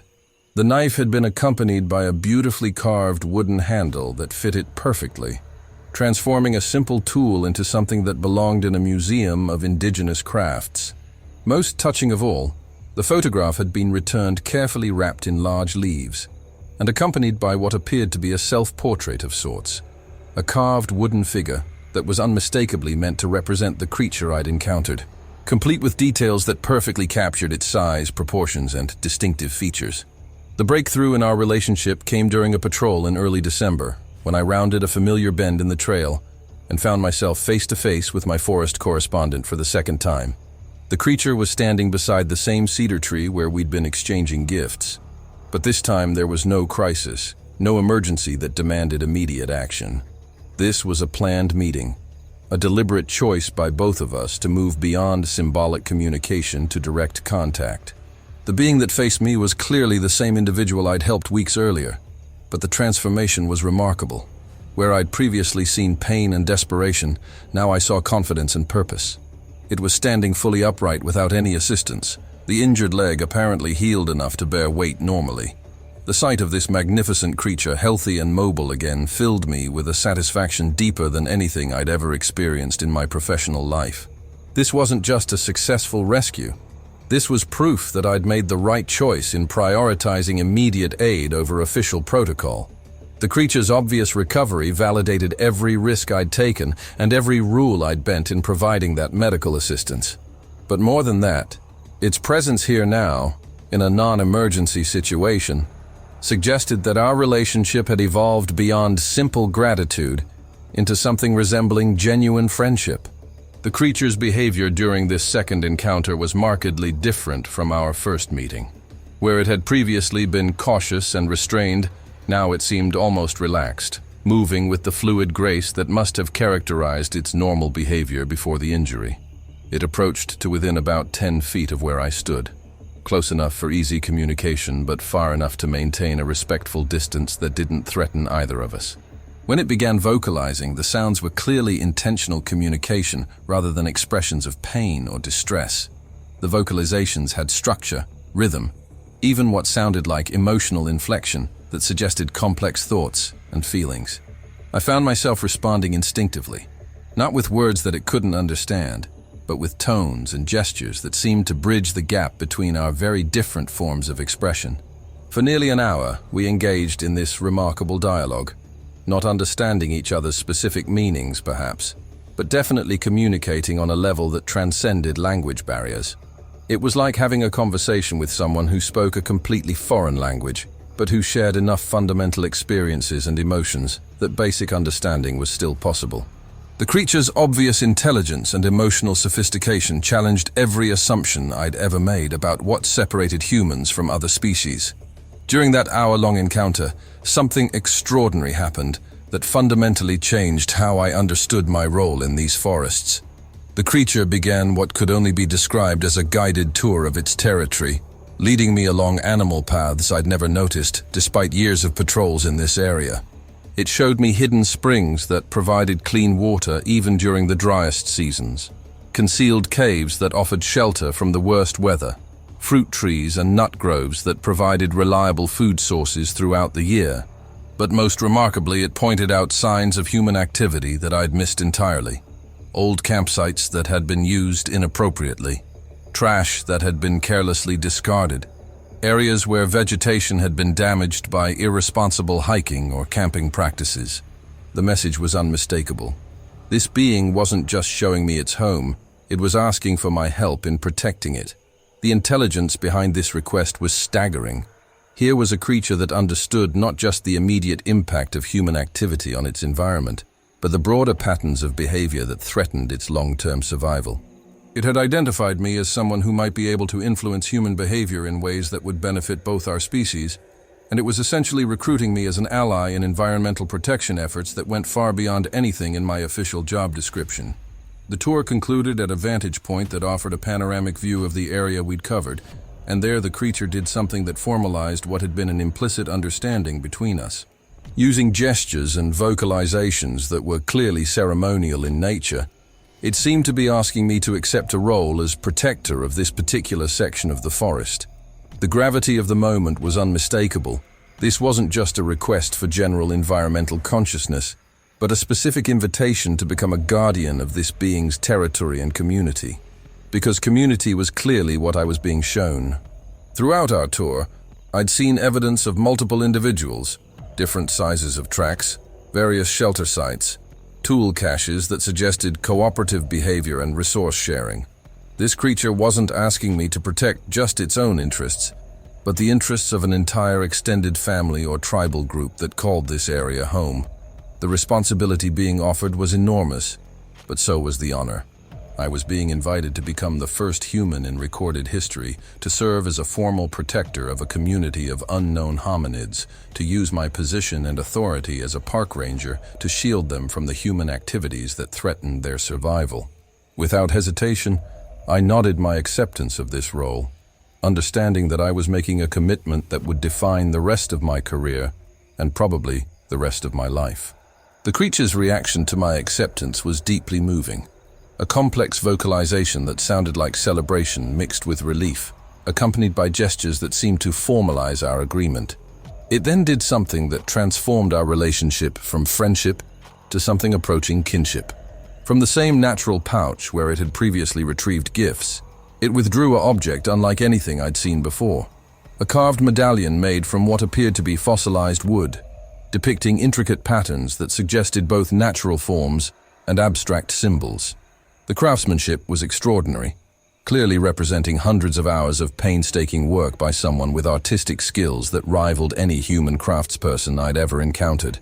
But more than its beauty, the medallion clearly carried ceremonial significance. The formal way it was presented, the obvious care with which it had been created, and the creature's behavior during the presentation all suggested that I was receiving something equivalent to a badge of office, a token that identified me as an accepted member of their community despite my human origins. As I accepted the medallion and carefully placed it around my neck, I felt the weight of responsibility settling on my shoulders like a mantle. I was no longer just Jake Thompson, park ranger. I was now something unprecedented in human history, an official liaison between two intelligent species, charged with protecting secrets that could change the world. The practical implications of my new role became clear immediately. Over the following weeks, I began subtly modifying my official duties to better serve my unofficial responsibilities. When processing camping permits, I started steering visitors away from the areas I now knew were inhabited by my forest friends, citing concerns about trail conditions or wildlife activity that were technically true, but not complete explanations. During routine patrols, I made a point of cleaning up human-caused damage before it could accumulate to levels that might threaten the hidden community I was now protecting. I also began documenting and addressing environmental problems that fell outside normal Park Service priorities: illegal campfires, unauthorized trail cutting, improper waste disposal, with a thoroughness that probably seemed excessive to my colleagues, but which I knew was essential for maintaining the delicate balance that allowed two intelligent species to coexist in the same landscape. The work was exhausting and often thankless, but it was also deeply satisfying in ways that my regular duties had never been. I was no longer just maintaining trails and processing paperwork. I was actively protecting one of the most remarkable communities on Earth from threats they couldn't address themselves. The medallion I wore became both a symbol of my commitment and a practical tool for communication with the community I now served. On several occasions, when I encountered other members of the group during my patrols, the sight of the medallion immediately identified me as a friend rather than a threat. These encounters were brief and carefully controlled, but they provided glimpses into a social structure that was far more complex than I'd imagined. There were clearly established hierarchies, different roles for different individuals, and sophisticated systems of communication that allowed coordination across large territories. Most remarkably, there seemed to be established protocols for dealing with human contact, procedures that had probably been developed over generations of careful observation and occasional interaction with my species. The fact that I'd been formally accepted into this system, given a role that was recognized and respected by multiple members of their community, represented a level of trust and honor that I'm still trying to fully comprehend. I had become something that no human had ever been before, an officially recognized ambassador to a hidden civilization, charged with protecting their interests while maintaining the secrecy that was essential to their survival. It was a role that would test every aspect of my character, professional skill, and personal integrity. But it was also the most important work I'd ever done, and I was determined to prove worthy of the trust that had been placed in me by some of the most remarkable beings I'd ever encountered. Party 12, a transformation, y révélation. As I sit here now, 3 months after that first encounter in the ravine, trying to find words to describe how fundamentally that experience changed me as a person, I keep coming back to the same realization. I am no longer the same human being who started that patrol on October 23rd. The transformation wasn't gradual or subtle. It was immediate and total, like stepping through a doorway into a completely different understanding of what it means to be alive in this world. Before that night, I thought I understood intelligence, consciousness, and the nature of humanity itself. I believed that science had catalogued everything important, that our maps and surveys had accounted for all the significant life forms on this planet. I operated under the comfortable assumption that humans were unique in our capacity for complex thought, emotional depth, and moral reasoning. That encounter didn't just challenge those assumptions, it shattered them completely, replacing them with a humility and wonder that has fundamentally altered how I see everything around me. I now understand that we are not the only thinking beings on this planet. that consciousness takes forms we've never imagined, and that intelligence can evolve along paths that challenge every assumption about what separates us from the rest of the natural world. The being I encountered wasn't just an unknown animal. It was someone, a person in every sense that matters, with thoughts and feelings and cultural traditions that deserve the same respect we demand for ourselves. The practical changes in how I do my job are obvious to anyone who works with me, though none of my colleagues understand the real reasons behind my transformed approach to conservation and wildlife management. Where I once saw forests as resources to be managed and protected primarily for human use, I now see them as communities that include residents we've never acknowledged or recognized. Every decision I make about trail maintenance, campsite management, or visitor services now takes into account the needs and safety of beings who have no voice in official planning processes, but who have been living in these landscapes far longer than any human settlement.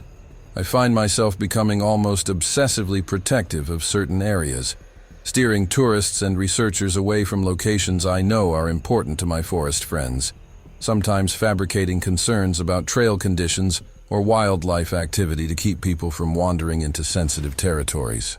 My commitment to leave no trace principles has become absolute, not just because littering is disrespectful to future human visitors, but because I now understand that every piece of trash, every damaged plant, every carelessly constructed fire ring represents an intrusion into someone else's home. The wilderness isn't empty space waiting for human use. It's a fully occupied landscape where our activities have consequences for residents we've never bothered to consider or acknowledge. But the deeper changes, the ones that affect how I understand myself and my place in the universe, are harder to put into words. I used to take pride in human technological achievement, in our ability to dominate and reshape natural environments to suit our needs.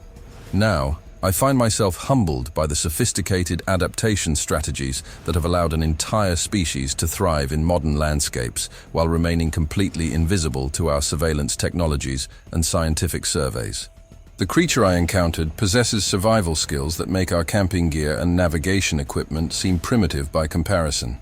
It understands forest ecology at a level that rivals our best-trained biologists, knows the medicinal properties of plants that we're only beginning to study, and has developed social structures that allow complex coordination across vast territories without any of the communication technologies we consider essential.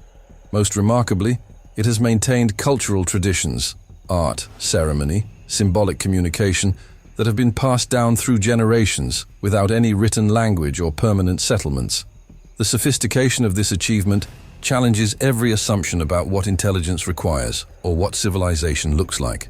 We've been so focused on looking for intelligence that resembles our own that we've completely missed forms of consciousness that might be far more advanced than anything we've achieved.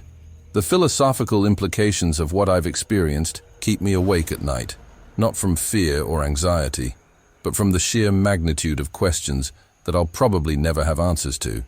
If these beings exist, if they've been sharing our planet all along while remaining hidden from scientific detection, what does that say about the limitations of human knowledge and perception? How many other forms of intelligence might exist in places we haven't thought to look, or in ways we haven't learned to recognize? The creature I encountered demonstrated emotional sophistication, artistic ability, medical knowledge, and social cooperation that equals or exceeds anything in human culture. Yet it accomplished all of this without any of the tools or technologies we consider essential for advanced civilization. It forces me to question whether our definition of intelligence and progress might be hopelessly narrow, whether we've mistaken one particular path of development for the only possible expression of consciousness and creativity. Perhaps true wisdom lies not in dominating the natural world through technology, but in learning to live within it so skillfully that your presence enhances rather than diminishes the overall health and complexity of the ecosystem.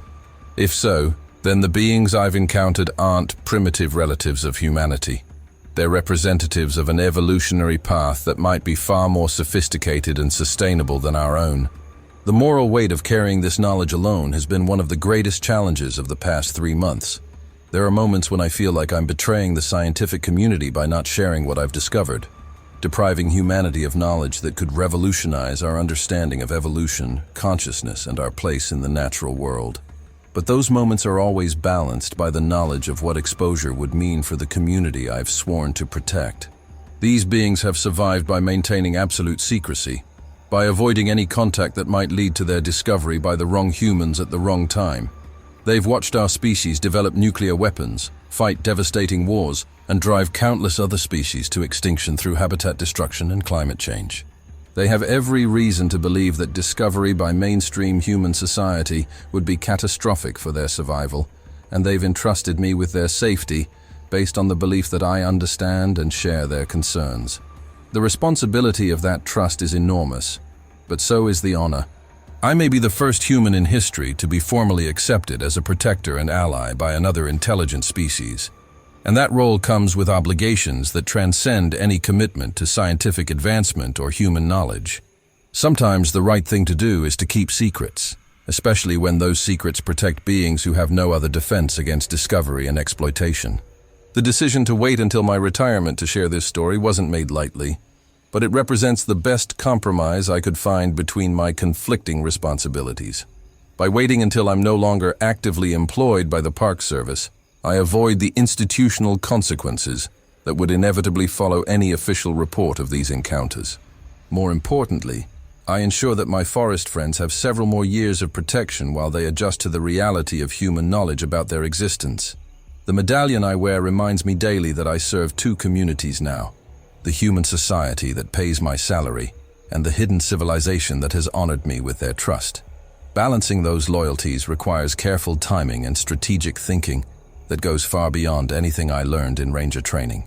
I've spent months planning how to reveal this information in a way that maximizes the chance of peaceful coexistence while minimizing the risk of exploitation or harm to beings who have no experience dealing with human institutions or media attention. The story you're hearing now is part of that strategy, a way of preparing the world for revelations that will challenge fundamental assumptions about what's possible on this planet and who we share it with. As I've reflected on this experience over the past 3 months, I've come to understand that the real revelation isn't just that these beings exist, but what their existence teaches us about the nature of intelligence, consciousness, and respect for other forms of life. The creature I encountered didn't just demonstrate that unknown species can survive in the modern world. It showed me what true wisdom looks like when it's applied to the challenge of living sustainably within natural systems.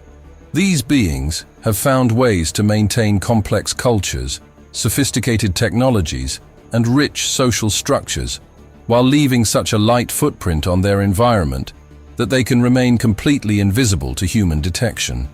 They've achieved something that our own civilization struggles with despite all our scientific knowledge and technological capabilities. They've learned to be good neighbors to every other species in their ecosystem. The medical knowledge they demonstrated when helping me understand their injury, the artistic traditions reflected in their carvings and ceremonial objects, the social structures that allow them to coordinate protection across vast territories, all of this represents forms of intelligence that we've never acknowledged or studied because we've been too focused on looking for consciousness that resembles our own. Perhaps the greatest gift of this encounter is the humility it's taught me about the limitations of human perspective and the importance of remaining open to possibilities that challenge our assumptions about what's normal or possible. The practical lessons I've learned from observing their lifestyle have already begun changing how I approach my own relationship with the natural world. I've started paying attention to seasonal rhythms that I'd previously ignored, learning to read weather patterns and animal behavior with a precision that makes modern forecasting seem crude by comparison. I've begun studying plant medicine and natural healing techniques that are far more effective than many modern pharmaceuticals. Knowledge that has been preserved and refined by beings who've had thousands of years to perfect their understanding of forest pharmacology. Most importantly, I've learned to move through wilderness environments with a respect and awareness that makes my previous approach seem clumsy and intrusive. These beings have taught me that true expertise in outdoor skills isn't about conquering or dominating natural environments, but about learning to participate in them so skillfully that your presence adds to, rather than detracts, from the overall health and balance of the ecosystem. Every patrol I conduct now is an opportunity to practice these skills, to become more worthy of the trust that has been placed in me by some of the most remarkable teachers I've ever encountered. As my retirement approaches, and the time comes to share this story more widely, I find myself both excited and terrified about the potential consequences. I know that some people will dismiss this account as fantasy or delusion, and I understand their skepticism. If someone had told me this story a year ago, I probably would have reacted the same way. But I also know that some listeners will recognize the truth in what I'm describing, either because they've had similar encounters of their own, or because they've always suspected that our world contained more mysteries than mainstream science was willing to acknowledge. Those are the people I'm really speaking to. The ones who understand that intelligence takes many forms, that consciousness can evolve along paths we've never imagined, and that the natural world contains possibilities that challenge every assumption about what's normal or impossible. If this story reaches even one person who goes on to have their own peaceful encounter with these remarkable beings, if it helps establish patterns of respectful contact that benefit both species, then whatever professional consequences I face will have been worth it. The beings I've encountered deserve recognition not as specimens to be studied or curiosities to be exploited, but as people, different from us in many ways, but equal to us in every way that matters. The final lesson this experience has taught me is one that I hope everyone who hears this story will take to heart. The importance of keeping an open mind about what's possible in this world. We live on a planet that is still full of mysteries, still capable of surprising us with revelations that challenge our fundamental assumptions about life, intelligence, and our place in the universe. The fact that an entire species of intelligent beings has managed to remain hidden from human detection well into the 21st century should humble us about the limits of our knowledge and encourage us to approach the natural world with more curiosity and less certainty. There are still discoveries to be made, still wonders to be encountered, still opportunities for the kind of profound transformation that changes not just what we know, but who we are. The next time you're in the wilderness, whether it's a national park or just a patch of woods behind your house, take a moment to really listen to what's around you.